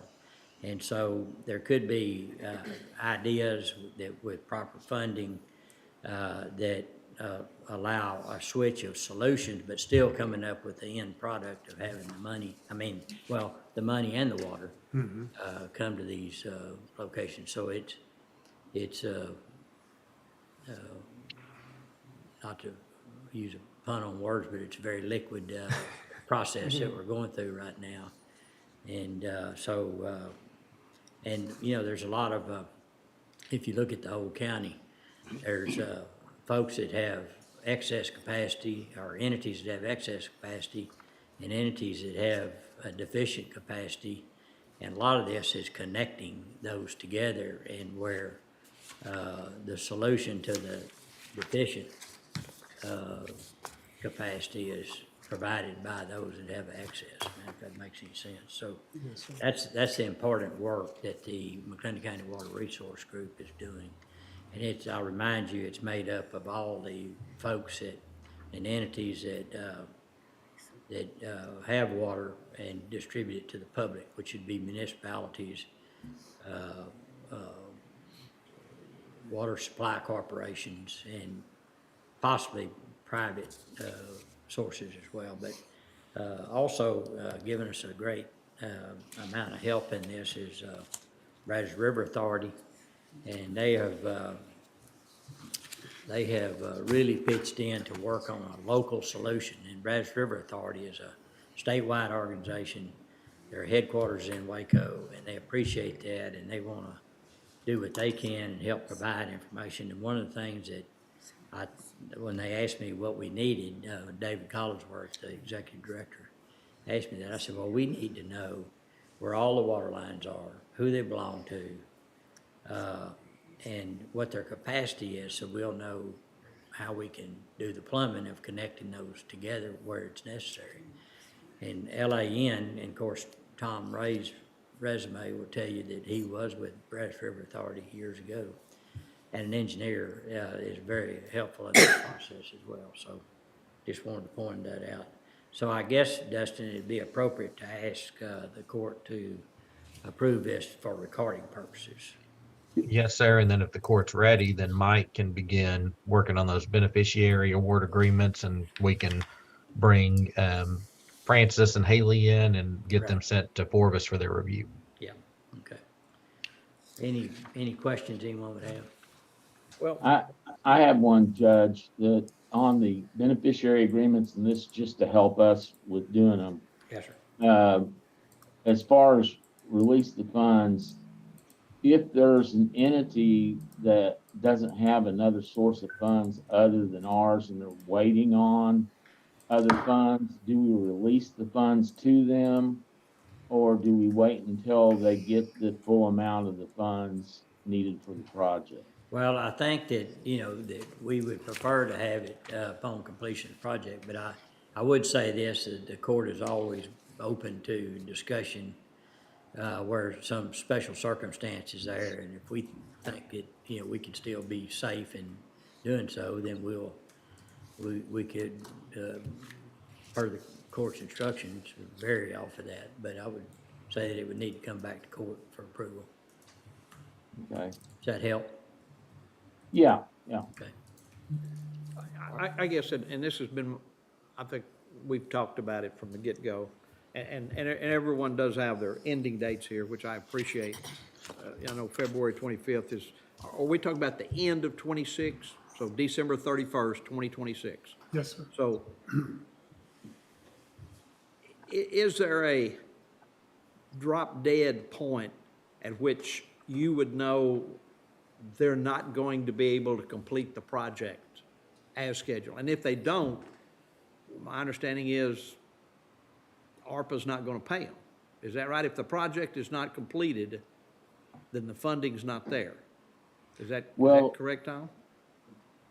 I'll defer to, that's my understanding, but I defer to folks that probably know more about it. You have to stick within the grant period. So if that work is not done, then you're not eligible. We were the original recipients. So they've obligated themselves to a large amount of money, of which they're dependent upon the funding that we're giving them. And for whatever reason, and heaven forbid it doesn't happen, but they don't finish, then they're obligated still for all the work that they've done without our funding. Is that correct?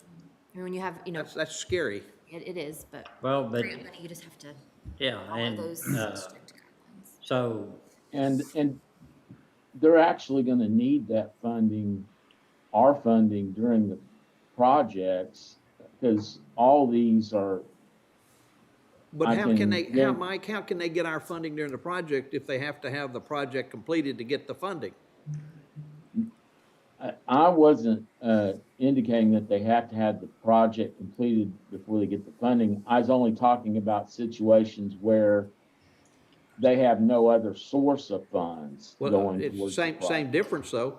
What happens if they get the funding and don't finish the project, then where do you, Then are they responsible for paying us back? They're obligated to pay us back. Good luck on that. That's, and the other side of that then is, if we don't have a drop dead point that's prior to that date, that we can see that the project is or is not going to be completed, then we don't have the opportunity to move that money elsewhere to help someone else. Commissioner Smith, one thing that I think needs to be done in this case, because of the variety, there are a number of different projects. All of them are unique. All of them need to be carefully managed just for to have that drop dead date in mind and to set it. At this point, we're not prepared in terms of understanding the project and where the design and the efforts are to be able to set a date that if you pass that date, then, you're not going to meet the deadline, the 2026 deadline. I strongly advise that, these projects be carefully monitored by the county, maybe the county engineer, let's keep up with what they're doing and keep the court informed of any deviations or any concerns with the schedule that could lead to that very poor outcome. Additionally, Commissioner Smith, what I was saying is there's going to be a need during the period for this money. There's going to be situations where the water development funds are not enough, especially for buying sources of water for mixing. And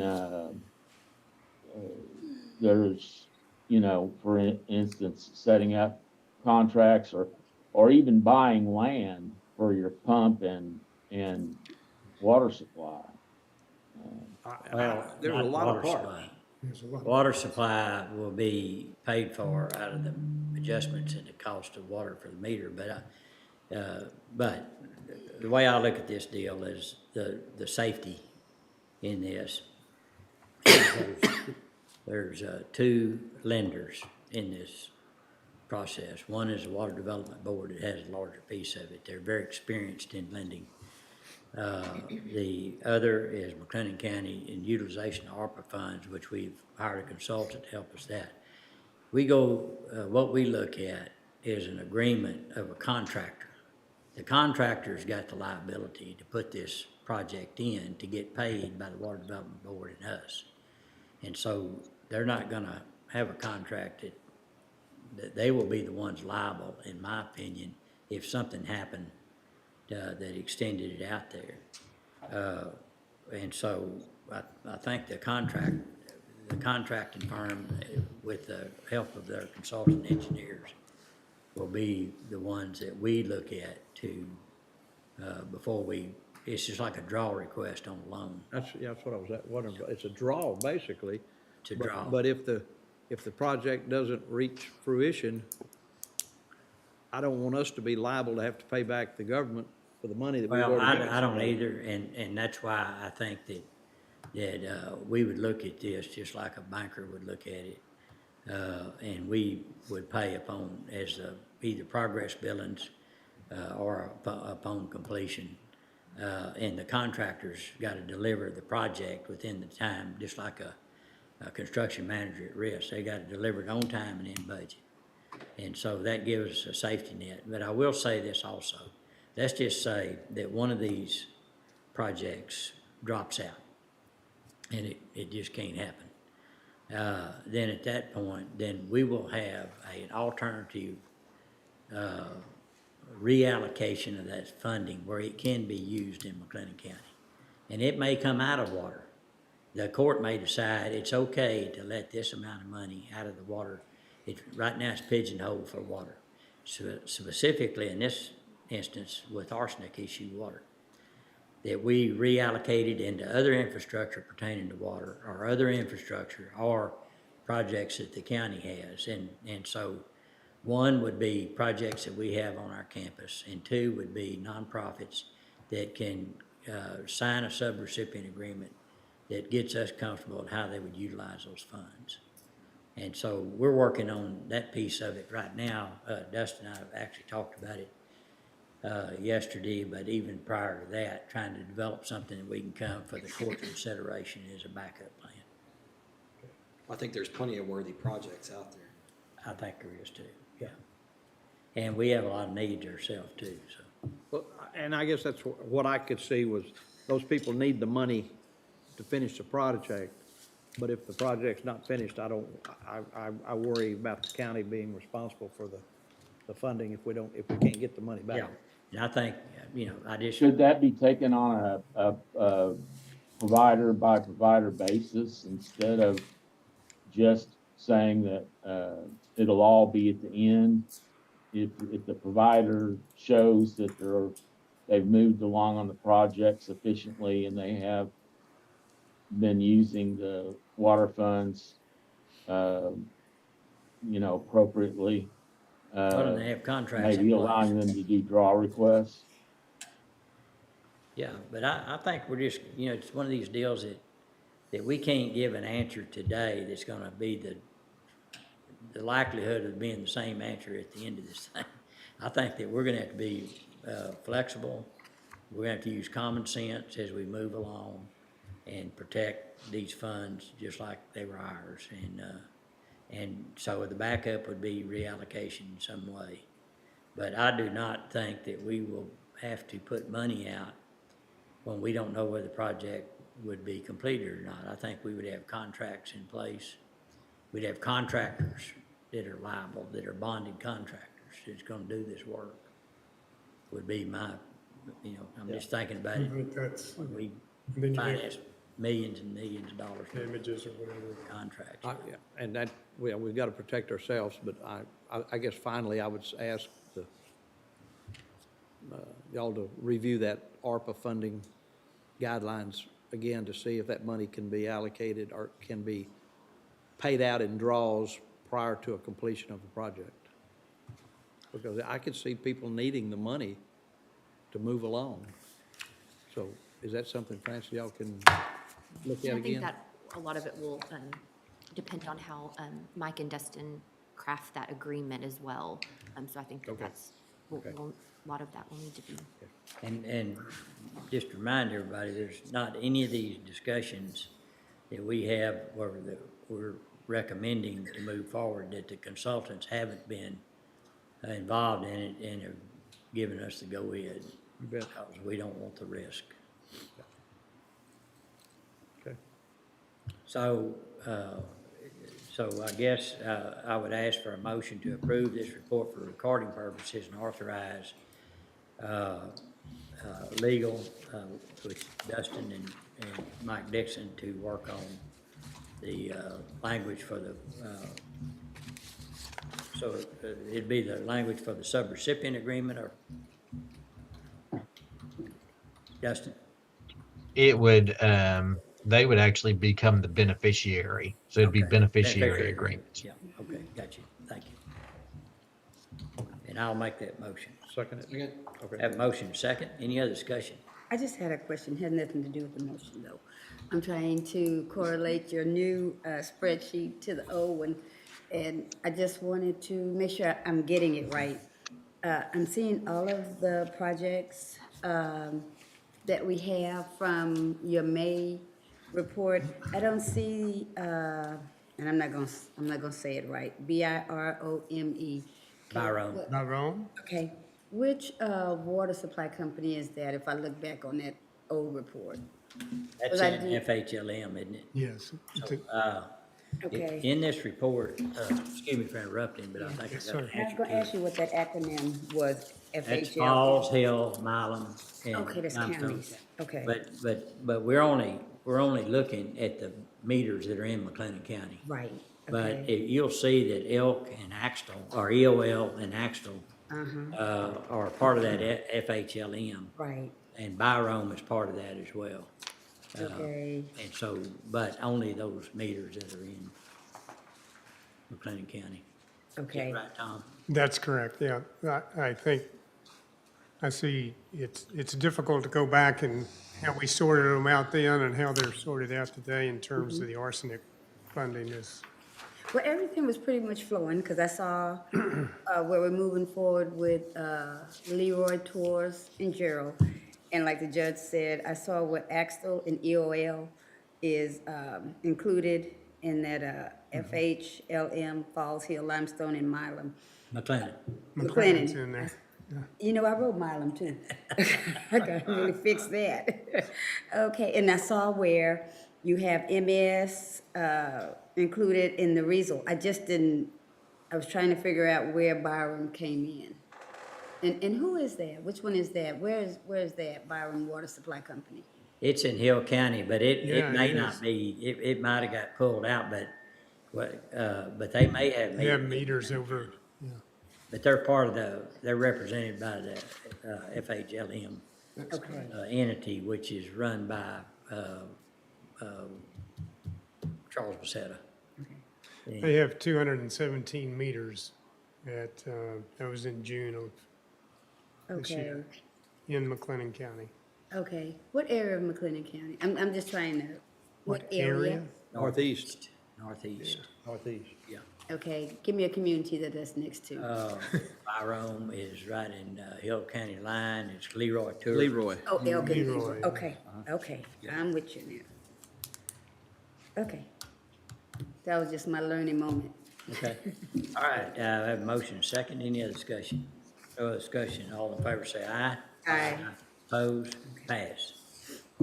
Yeah, I would, for information, there will be another meeting of the McLennan County Water Resources Group with other communities in the county at the Brazos River Authority, I think at 10 o'clock, I believe that's right, on October the 12th, next week. And we'll have the BRA is arranged for the consultant that is working on the Brazos G regional planning to be there. It's our opportunity to put in the local perspective on some of the planning, so it reflects the needs of McLennan County as accurately as we can get it done. Right. That's and- October the 12th at BRA. At BRA, At the BRA, yes, sir. 10 a.m. Okay. And David Collinsworth with BRA did say that McLennan County is way ahead of many other counties with similar populations and all, that really recognizing how to utilize our resources combined in what's called conjunctive use Absolutely. plan. And so, I don't know of another county in Texas that has for example, McLennan County has a drought conservation plan. yeah. There aren't many, if any, other counties that have that. You've got a conjunctive use plan, as you mentioned, to look at the groundwater supplies, the pressures in our groundwater as we continue to rely on that aquifer in certain areas of the county. So there's plans put in place, so that the future can say, well, we want to go this way or that way. At least they'll have a blueprint for how they can get started and how we can get that done. We'll continue to work with the Bureau of Reclamation. We have that grant, second phase of the same grant we got earlier to do planning on the conjunctive use plan. We've now got a grant to help work on an agreement to actually implement the conjunctive use plan. So, Do those plans include the raising of the Lake Waco or anything No. like that? Uh-huh. no. That's kind of a BRA and the Corps of Engineer thing. City of Waco, I'm sorry. Yeah, City of Waco working with the Corps. Right. I don't know how feasible that would be after, but you bring Well, I up a sure good. am hearing a lot of chatter about it. Yeah, and So- so, I mean, I'd say that it's being considered. I've talked to City of Waco, BRA, and all, their. I mean, that's your biggest pool. in It's the the biggest county. pool, but also access to, having water permits out of the Brazos River Mhm. is the cheapest, one, but it could be a combination of both. The application was made back, to go to 7 feet. In that same application, when I was in DC, we met with the Corps, and they said, they preliminarily gave permission if we wanted to amend that. Not, I'll say we, I'm not a part of it, or the county's not a part of it, but just there in support, to 10. But the problem is, the cost is unbelievable, and that's why they went to 7. And the Corps engineers charges airspace. And so if the lake goes up 3 more feet, they have to buy that airspace from the Corps engineers, and we don't even know what to do with the money. So it's another pocket, where federal government can hide money, I guess. I don't know, but I'm suspicious of that. So anything, any other questions for Tom? All right, Very thank you good. very much. Thank you, Judge. Thank you, Tom. Okay, Dustin. All right, we do have 2 action items under ARPA. K1A is discussion and or action on ARPA funding request and or related agreements. K1A1 is the McLennan County Emergency Assistance District. This is the one the court directed us to work on the beneficiary agreement last week. Just as a reminder of this project, it totals $137,000. The district provides a public safety answering point at their facility that can withstand an EF5 tornado.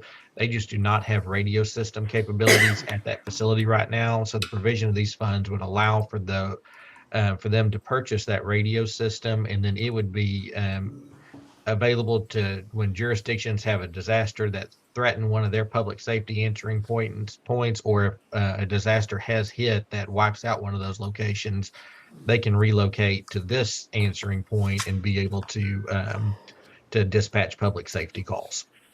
Right, and this BKD has reviewed. Sorry. No, go ahead. I was just going to say that Forvis BKD has reviewed, provided some comments, and they are incorporated in the version that was sent out late yesterday.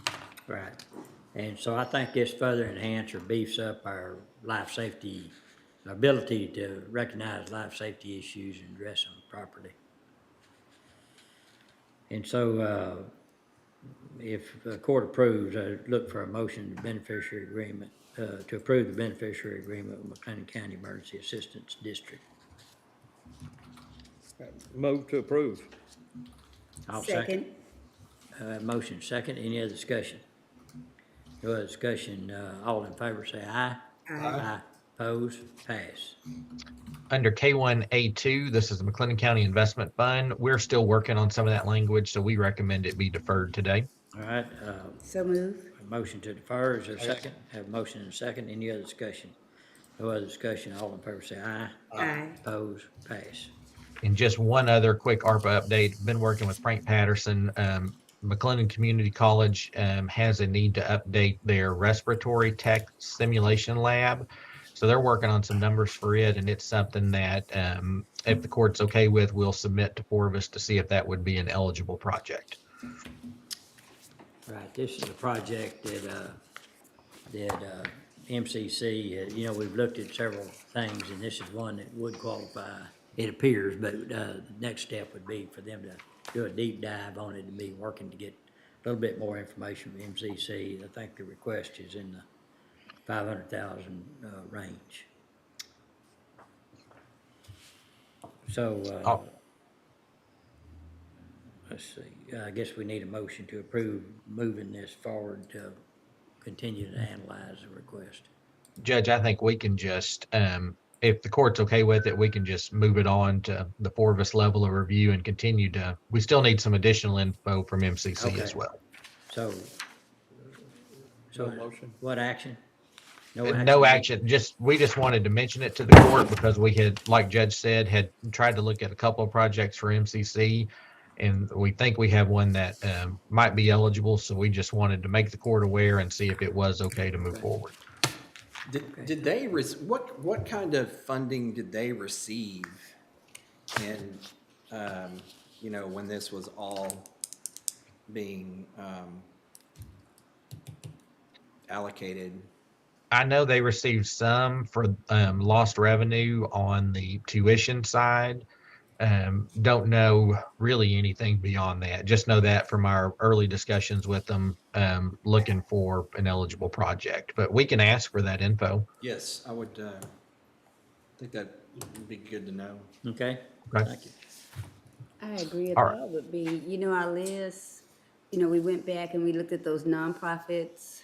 I don't think Commissioner Jones was in that discussion. We kind of looked at nonprofits, kind of moved some off. And they've had their requests, you know, on our list for quite a while. We were kind of just trying to do some resolution. My thought would be, I'm still tied to the water. I just want to fix the water before we, you know, start branching out. And then I'm a little apprehensive of looking at new requests when we kind of disposed of requests that came in prior to our March 31st deadline. I agree But with you I'm not, completely, Commissioner. Well, we've, in regards to water, I think we've allocated, or, you know, we've pigeonholed it. There's still work to be done, just like there would be on any of the nonprofits. So I don't know what else we can do on water. except- well, I'm just saying, you know, it's kind of like what Commissioner Smith raised. You know, the whole issue is kind of fluid, no pun intended. Yeah, I got you. But, so we really don't know where we may have to come in and assist, maybe a little at a higher level.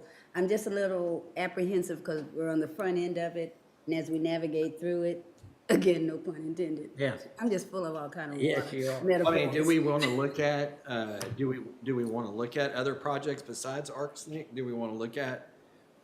Well, we do I have. hope the so. rest of I the hope 10 so. We have some other water. Recall, remember, I we mean, I don't have it in front of allocated. me. Yeah, and allocated generators. 10 million, of which 10 million for infrastructure water. Water, oh, okay. All right. And so Yeah, I remember that. 4.4 was for the arsenic piece of it, Mhm. because it pro rata accounted for that. And Can you put that up real quick, Dustin? Yes, sir. Give me 1 second.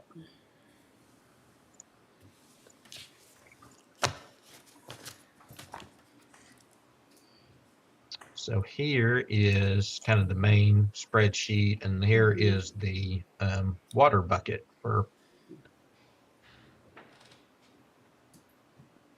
So there's far out of it, still we've 5.5 million, over 5.5 million left for other projects? Okay. yes. I mean, I think we ought to be pretty comfortable with that, so. Dustin, did you get the information about the city of West?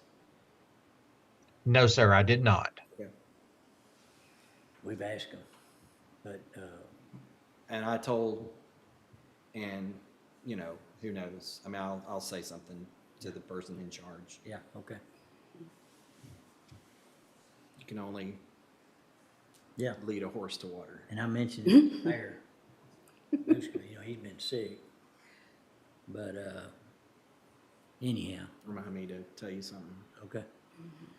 All right, what else?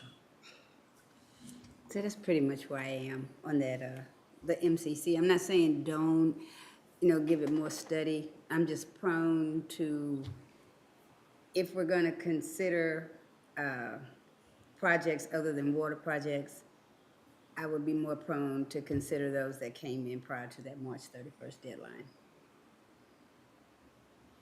Well, okay, but we've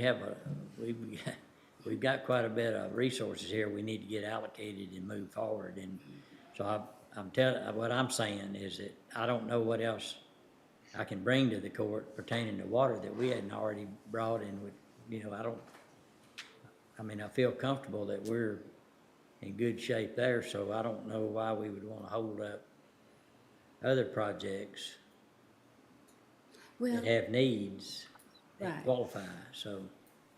well, no, I'm not saying hold them up. I'm saying we went through the nonprofit list and we kind of took some off. if we were going to, because I know like on CareNet, we're waiting for additional information. If we're gonna look at projects, I would look at the projects that came in by our deadline. Okay. And I think all those that we left on that list have been, Dustin, if I'm correct here, those have been reviewed, and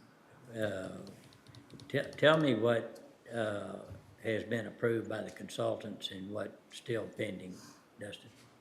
Judge, so from the consultants, they had looked at like the Community Cancer Association and had said, yes, it was allowable.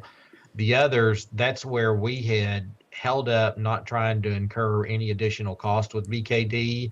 And in our court discussion last week, we had talked about checking with these groups to see any other federal funding they had received before the court wanted to proceed with any further look, I guess. So that's kind of where we are now. I know the ARC, I did reach out to them. They had received a little bit of federal funding. CareNet on their lost revenue piece, they had lost revenue about 21% from 2019 to 2020. And then if you look at it from 2019 to 2021, they were positive 21%. So they did have, if you cut it off right in the middle of the pandemic, they did have lost revenue. So, one idea, these group that we see right here, United Way, CASA, Community Cancer, and the ARC and CareNet, they are all entities that receive funding from United Way. So something that Judge and I had talked about, does it make sense to, maybe make United Way a subrecipient and grant them an amount of money, and then let them open it up for applications from their other the entities that they fund, and then we would just have the one subrecipient agreement, and that money would flow through United Way. What does Because the these consultant say requests, about that? these requests all actually came after a United Way board meeting where United Way had shared our deadline was coming up back in March. And he didn't hear your question. The consultant, what do they say about that? We have not approached them with that thought, and we can do that for sure. But that's just something we thought of that might be a way to expedite the process, and then to be able to help those entities as well. It cuts back on our risk because we're dealing with one entity and not 4 or 5. And so, back in the discussion earlier, what if some project doesn't work? Where can we reallocate it? Well, I don't know how many beneficiary nonprofits United Way have, but when I was board chairman, we had 26, I believe. And so they go through an exhaustive measures on making sure that that they have audits, they have all the things that, they've got a group of CPAs and financial experts that are on that analyze each one of those. So, I would feel comfortable if we end up that if we have additional allocation that came up at the last minute, that would be a spot that we could put some of it. United Way. At the amount, whatever the court decides. Judge, the only or a reason that I might be willing to listen back with the MCC is they came forward before the deadline with a project that we looked at carefully, and I think it was determined that it didn't qualify for ARPA funding. And then I think since that time, they've been trying to, and maybe working with us, I don't know, or trying to find a project that would. They've been very willing partners in a lot of our economic development. And maybe received less back from it than us and the city of Waco. So, in fairness to them, again, not saying that it would move ahead of anything else that needs to be done, but as far as listening to what they might have to say, I don't have a problem. I don't have a problem with that based on the fact that they did present to us a project, but it was determined that it wouldn't qualify. Right, and then there was 2 projects. Was there 2? Okay. Yes, sir. So, so I guess Dustin on, and the one thing I noticed there that under the MCC, there was $1 million number put in there, and so that needs to be modified to whatever the request is under the Yes, new, sir. request. And then go down to the bottom and see what the total is there. And so just want to point out, like we left CareNet during the discussion last week, the expansion of the facility and the air purification were bumped down, but we kept CareNet up here to at least continue the discussion. So I think, those are still in play, potentially, and just kind of stepping through these quickly. The first one was an X-ray system for the jail, and it's something that Major Armstrong had. We'd looked at it and just didn't think it was a good fit. There was an affordable housing deal brought forward by Jimmy Durrell, but really no further discussion. The African American Chamber of Commerce had brought a home repair and weatherization project forward, and it was pointed out that EOAC basically has that exact program available. Oceans Healthcare had requested funds for unreimbursed losses in the amount of $850,000. Hot Rack had requested around $25,000 in funding. Creative Waco was $262,750 their request, and I don't know. Fiona had sent the email, and I'd forwarded it out to all of y'all asking if there was any way to appeal that decision. Hippodrome had requested funds, $402,000. And Isaiah 117 House, they were working up their request, but it was a new startup, and so they did not have lost revenue, is how I remember that working out. And then Lee Lockwood was the other one last week. The court moved down to the non-funding list. I had a thought on the Isaiah House. Because I know is that the project where they feed the homeless? I think they do services for the homeless. It may not be. No, they're for battered, that's a battered women's. Say what? shelter. They're a battered women's shelter. Women. and Isaiah children. House? No, I think so. it's the house. It's children, I thought. It's going to, Kids that are. it's kids that are waiting, yeah, go ahead. Oh, yes. Oh, in the foster care system? In the foster care that didn't have a place Oh, to stay. okay. It's a foster care system Is deal. that the new one that downtown? I don't think Because I know they've they got were in the. They don't that have a was- location yet. I think what they were saying was there were kiddos in I the remember there foster was a care system new that were newspaper sleeping article on the on floor. No, they built a brand new facility. Yeah. Who did, They were- Isaiah? They were Yeah. in the newspaper about 6 months ago. Well, I tell you what, I'm gonna look more into them. What I thought I read, and I could be not correct, is that they did services for Awaiting foster care. is it foster care? Awaiting foster care. Okay, it might not be the project that I'm thinking of. I thought there was a home that had opened up. They had them in the paper, and they were feeding the homeless.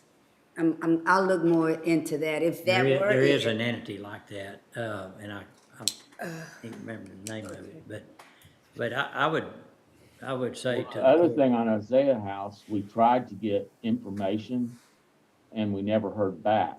So that was kind of another reason that was.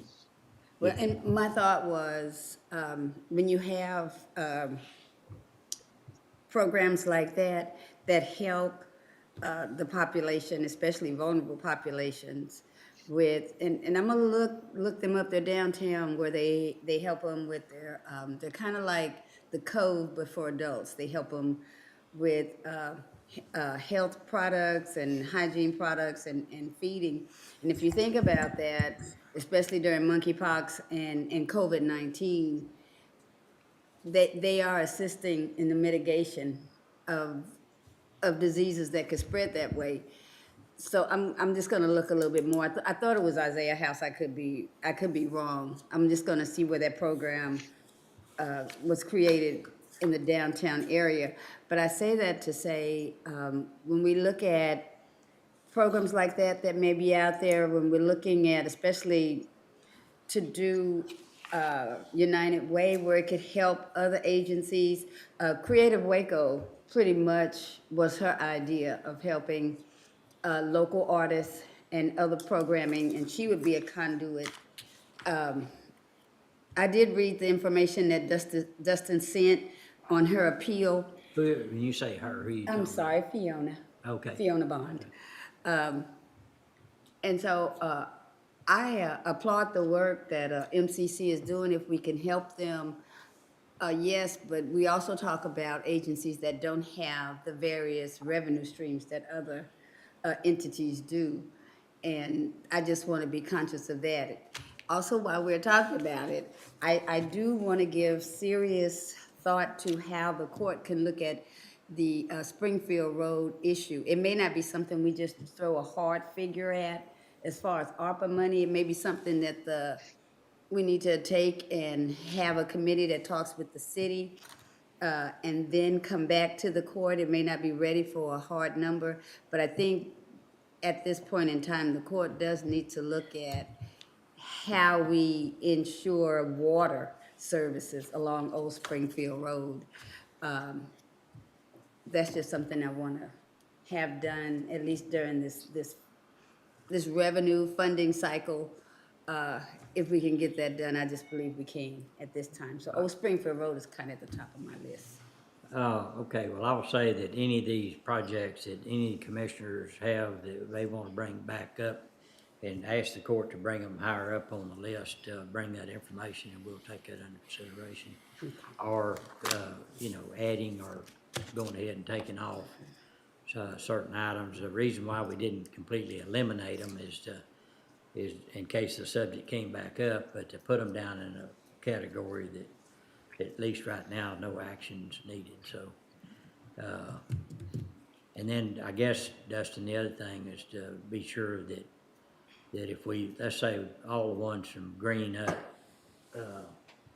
if we funded them, how many dollars is that and what we have left? Just kind of like an accounting of sources and uses and so we'll know where we are, but I think you have that.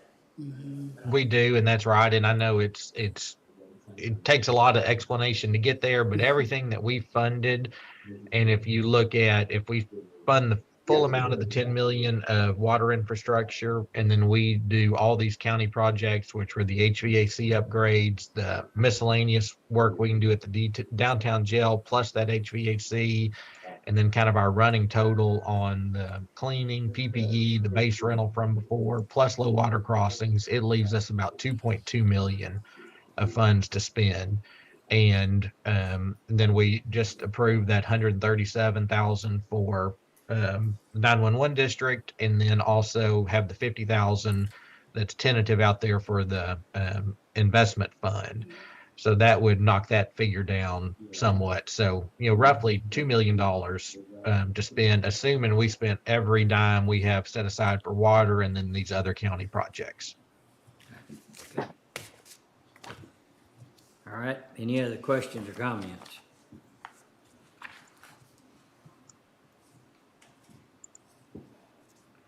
All right, what action do we need on that, Justin? Judge, I don't think we need any. We'll just, sounds like it's okay if we continue to gather information from MCC and check with four of us on eligibility, and then we'll bring that forward to the court. And then if the court, like you said, has any of those other ones want to bring back up, we can do that as well.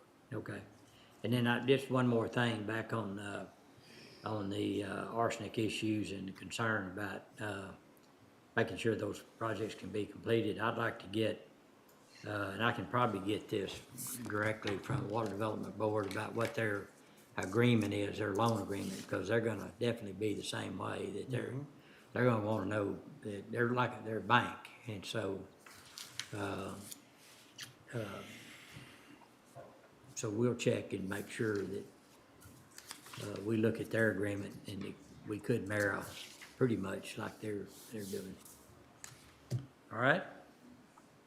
All right, moving on to item K2. This is the bipartisan infrastructure law. Don't believe we have any updates today. We continue to work on questions submitted by TLC and need to get a meeting set up with them soon. So we will work on that.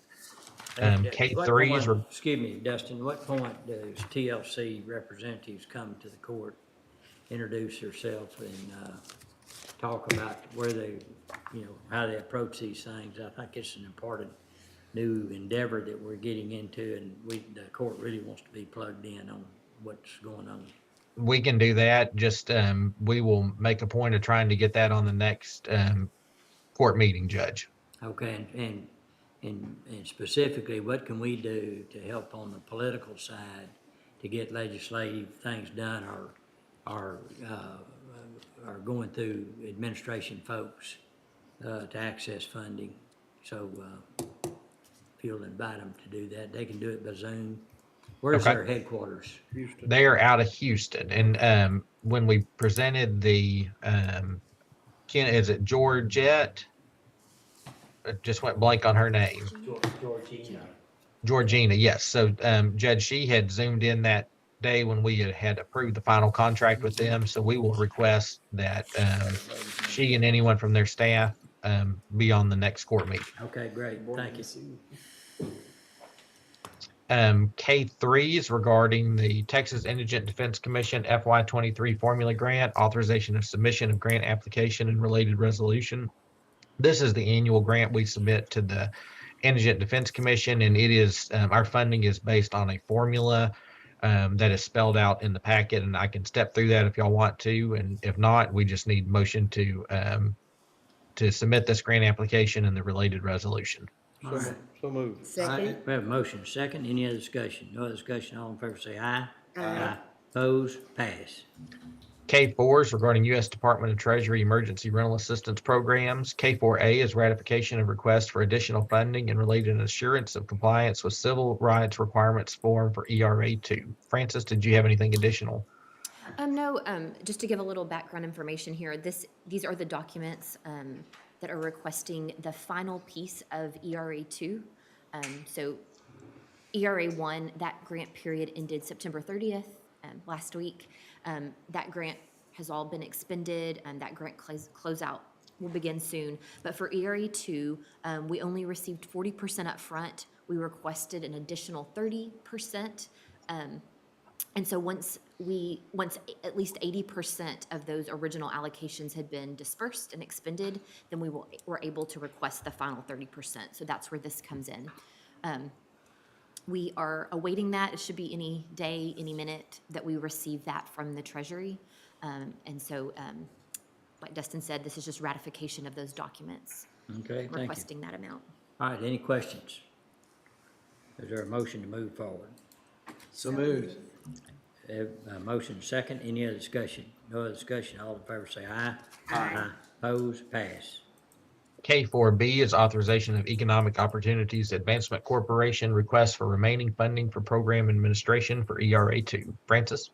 Yes, and so then to tie in with that amount that we've requested, EOAC is requesting that amount to be given to them up front so they can administer the program. That amount, it is slightly different than the amount that you have on the first document, but it's $1,840,656.29. I would ask that if you approve this request today, that you do it with the caveat that we will disperse the funds to them when we receive the funds in our bank account from the Treasury. Okay, is there a motion to approve this payment with the caveat that we receive the money to transfer? So moved. Second. Motion and second, any other discussion? No other discussion, all in favor say aye. Aye. Opposed, pass. K5 is regarding the Bureau of Justice Assistance Patrick Leahy Bulletproof Vest Partnership Program, authorization regarding acceptance of FY22 grant award. Back in May, we approved the submission for this annual grant application, and we have received notice we've received an award totaling $8,049.08. So we just need a motion to accept that grant All award. right, is there a motion to accept? Move. Second. We have a motion second, any other discussion? No other discussion, all in favor say aye. Aye. Opposed, pass. K6 is regarding the Texas Department of Family and Protective Services Title IV-E grant contract for legal services, authorization of Title IV-E legal assistance claim for the quarter ending June 30th, 2022. Francis? Yes, quarter ending June 30th, request for Title IV-E legal assistance. So this is mostly personnel in the DA's office. The total is $45,215.39. Okay, what's the pleasure of the court? Motion to approve. Second? Have a motion second, any other discussion? No other discussion, all in favor say aye. Aye. Opposed, pass. All right, moving on to item L, department and office specific request. L1 is Heart of Texas Fair Extra Event Center Authorization of Capital Improvement Program. This was discussed back during budget, but the court, typically we provide the $100,000 for the capital improvement project. This year, their total cost of this project is $162,268, and it would replace all the exterior lights with LED bulbs and also add additional lighting in areas that are continue to be underlit during events. And so, like I said, they are requesting the entire cost of the project. And Francis, I do believe that there are funds for this in the Permanent Improvement Fund. Yes, we increased it from 100,000 to $162,268. Okay. Any questions? Not, what's the pleasure of the court? Move to approve. Second? Have a motion second, any other discussion? No other discussion, all in favor say aye. Aye. Opposed, pass. Okay. L2 Specialty Court Authorization of Order Accepting Donations. This is under Local Government Code Section 81-032, and those those donations are listed in your packet. And Francis, did you have anything additional? I do not. Motion to approve. Second? Motion and second, any other discussion? No other discussion, all in favor say aye. Aye. Opposed, pass. L3 is Health Services Authorization of Texas Health and Human Services County Indigent Healthcare Program End of Year Report. Heather. Thank you, Justin. In compliance with HHSC's request for end-of-year reporting, I've included two forms, Form 3086, which is the end-of-year report, and it shows the total number of clients served along with the top diagnoses and expenditures for the state fiscal year. And in addition to that, I've included Form 3083, which is just our optional services form, and there are absolutely no changes to that from prior years. Okay, any questions for Heather? If not, is there a motion to approve? So moved. Second. Is there a second? Okay, motion second, any other discussion? No other discussion, all in favor say aye. Aye. Opposed, pass. L4 Road and Thank you, Bridge Heather. Precinct. I'm sorry, Judge. Go right ahead, I was just thanking Heather, so. Okay. L4 Road and Bridge Precinct 2, authorization of Texas Association of County Engineers and Road Administrators to Sarah membership. Commissioner Miller. This is a membership renewal and then an initial membership for two of my employees that will be attending the Tessera conference. There's a reduction in the registration costs if they are members. Right. And so if there are no questions or objections, I would move that we would approve L4. Second. I have a motion second, any other discussion? No other discussion, all in favor say aye. Aye. Opposed, pass. L5 County Sheriff, authorization of request for purchase of duty weapon upon retirement of peace officer. Ken. We received a request from the Sheriff's Department to allow Donald Taylor to purchase his service weapon. He has a Glock 17 9mm that he's carried during his tenure as a deputy for McLennan County. We believe the fair market agency value to be approximately $325.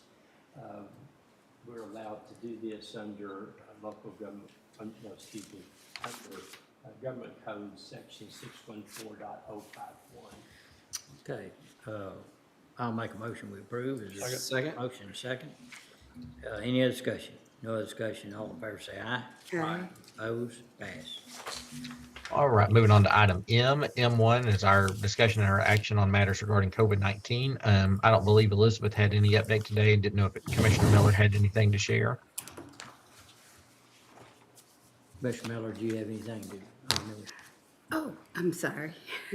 The only thing I can say is that our COVID numbers are looking really good. For the fourth week in a row, we continue to drop as far as our new positive cases. I think last week we were at 214. Prior to that, we were at 300. Prior to that, 400. So we can see a continuing drop. One of the greatest drops is that the prior week we had 13 people in the hospital. Last week we had 3, so that was phenomenal news. But we do see little tiny incremental increases in our monkeypox cases. Right now we have 12 cases in McLennan County, but I would take this opportunity to just commend the Public Health District for the work that they're doing in both of those communicable diseases. Okay, so noted. Is there a motion to approve? So moved. Second. Motion made and second. Any other discussion? No other discussion. All in favor say aye. Aye. Opposed? Pass. And I will say, get your flu shot. That's the other thing. You probably know. Right, moving down to item M4 regarding McLennan County Employee Policy Guide, discussion and possible action on clarification and changes to section 7.05F of the Employee Policy Guidelines, comparable tenure to assure proper and best interest interpretation. I'd like to call on Anna. Thank you, Dustin. I'm bringing forward a clarification of a recent change to the comparable tenure policy that's under section or chapter 7.05, section F of the Employee Policy Guide. It was recently amended in July 19th of this year in order to be of use to attract applicants with outside agency experience to bring qualified applicants ready to hit the ground running when they were hired at the sheriff's office and the jail into deputy and jailer positions. In the implementation of the policy, because it is in effect and it has been used for recent hires to qualify for STEP using their outside agency experience. And in that implementation, we realized there was an unintended exclusion of a particular group of applicants, so, and that's related to rehires. So the language currently as it exists includes the language of new employment to be considered for the comparable tenure, and so that makes it sound like rehires wouldn't qualify even if they had outside agency experience to apply towards comparable tenure. And so that's what this request is making that clarification that that's not the intent of the policy, that would exclude qualified applicants, which is the purpose of the policy. And so we're requesting to make that clarification in the policy that rehires, if they were to have outside agency experience, would qualify. We've added just a threshold of break-in service of 3 years. So as long as they haven't been with the McLennan County Sheriff's Office or jail within the past 3 years, and they have outside agency experience, they would be able to qualify that outside agency experience to count towards comparable tenure. So we want to change the language in the policy to be sure that that's clear, and moving forward, implement the policy in that way so that a rehire can qualify as long as they have that outside agency experience. And then also specifically, just to be sure that a recent hire, there is a specific case that was excluded from qualifying for comparable tenure. The hire's name is Ronald Martinez. This request also includes the ability to apply comparable tenure to this person. They do have 20 years of experience at an outside agency, and their time with McLennan County was well longer than 3 years ago. So we want to be sure that person does qualify should this amendment to the policy be approved. And the request is to have this person qualify for comparable tenure effective the beginning of the next pay period. I can take any questions that the court may have related to the policy or the request in general. Any questions? Has legal reviewed this? Yes. Yeah. Yep. Judge, I would move to accept the recommendation to apply comparable tenure to Ronald Martinez and to accept the proposed policy amendment. Okay. Is there a second? Second. Motion made and second. Any other discussion? No other discussion. All in favor say aye. Aye. Opposed? Pass. Thank you. Thank you. All right, we have nothing under item N this week. Already taken care of the item under item O. Moving on to item P, McLennan County Radio Tower Project. P1's regarding the system purchase agreement with Motorola Solutions, ratification of project milestone certificate of completion. This had to do with the microwave path survey. And Ken, Frank Patterson, and John Strunk and I met with representatives from Motorola and Aviant a week ago and kind of ironed out the details on this. And Frank signed the certificate of completion at the end of that meeting, and we just bring it forward to y'all for ratification. All right, thank you. Any questions? What's the pleasure? Motion to approve the certificate of completion. Second. Motion made and second. Any other discussion? No other discussion. All in favor say aye. Aye. Opposed? Pass. All right, Judge, that should just leave the E3A Information Technology Director spot. And I don't know if you just wanted Anna to give an update on the Yeah. interviews being scheduled. Yeah, Anna, if you would, just read out the schedule of when these will happen. Yes, sir, I can do that. So we have had the 4 applicants that have been approved for interviews. Those 4 applicants have accepted, of course, interviewing for the position. And then as of now, the schedule, the interviews are to take place October 18th and October 19th, both afternoons from 1 to 4 on both afternoons. Are those Zooms? 3 of them are Zoom, and then we do have our internal applicant who's willing to go in person. So 3 Zoom and 1 in person. Are we going to meet here together for the Zoom? Or are we meeting in our individual offices, or how's that going to work? It will be a posted meeting, so we will have to have a quorum present in the courtroom. Okay. Okay, you said the 18th and 19th, not the 18th and 20th? Yes, ma'am. Which one? Okay. It was the 18th and 19th, so that Tuesday and Wednesday. I know I originally proposed the 20th, but there was some conflict with the 20th, the morning of, and so I went back and requested instead the 18th and the 19th. Okay, the 18th from 1 to 4? Yes, ma'am, in the same time frame for. And then the 19th is now, the 19th is the 9 to noon? 1 to 4. Both 1 of to them 1 to 4. Both of them in the afternoon, 1 to 4. Oh, I guess I didn't see that one on the 20th. I'll go back and look at it. So we eliminated the 20th. Yes, sir. Okay. Oh, I remember, because I have that noon board meeting. Okay, I'll be late, but I can get there. But I think I emailed you that and told you that, right? I told you I had a noon board meeting on Wednesday that was gonna Yes. wrap up at 1 o'clock. Yes, ma'am, I believe you did mention the noon. Okay. And I can push back the interviews 15 minutes if that's gonna help. Yeah, if you don't mind, because Okay. Okay. The 1 o'clock is our internal applicant, so I can Will you have, be an easy change. will you have scripted questions to ask each Anna for their response? Or how will that format take place?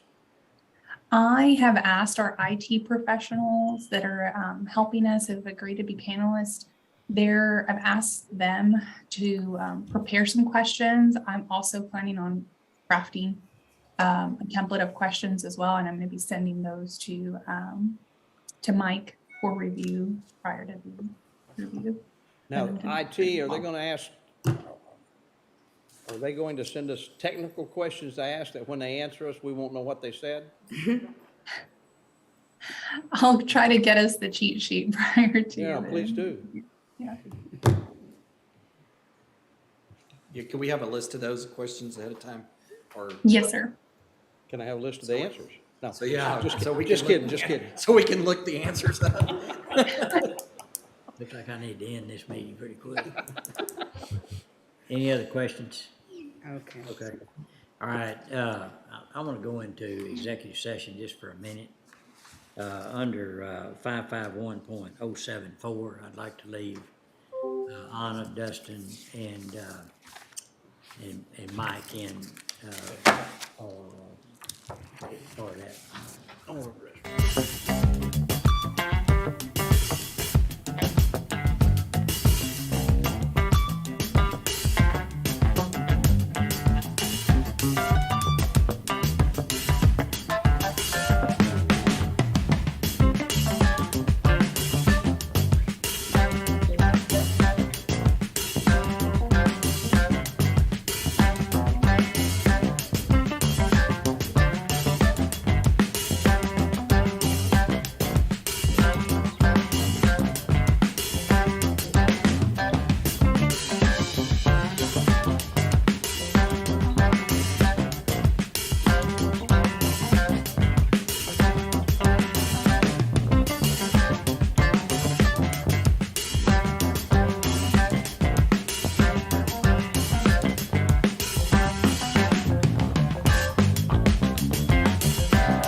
session. All right, is there anything else to come before the court?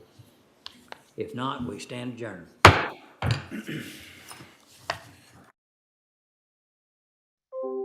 Recording stopped.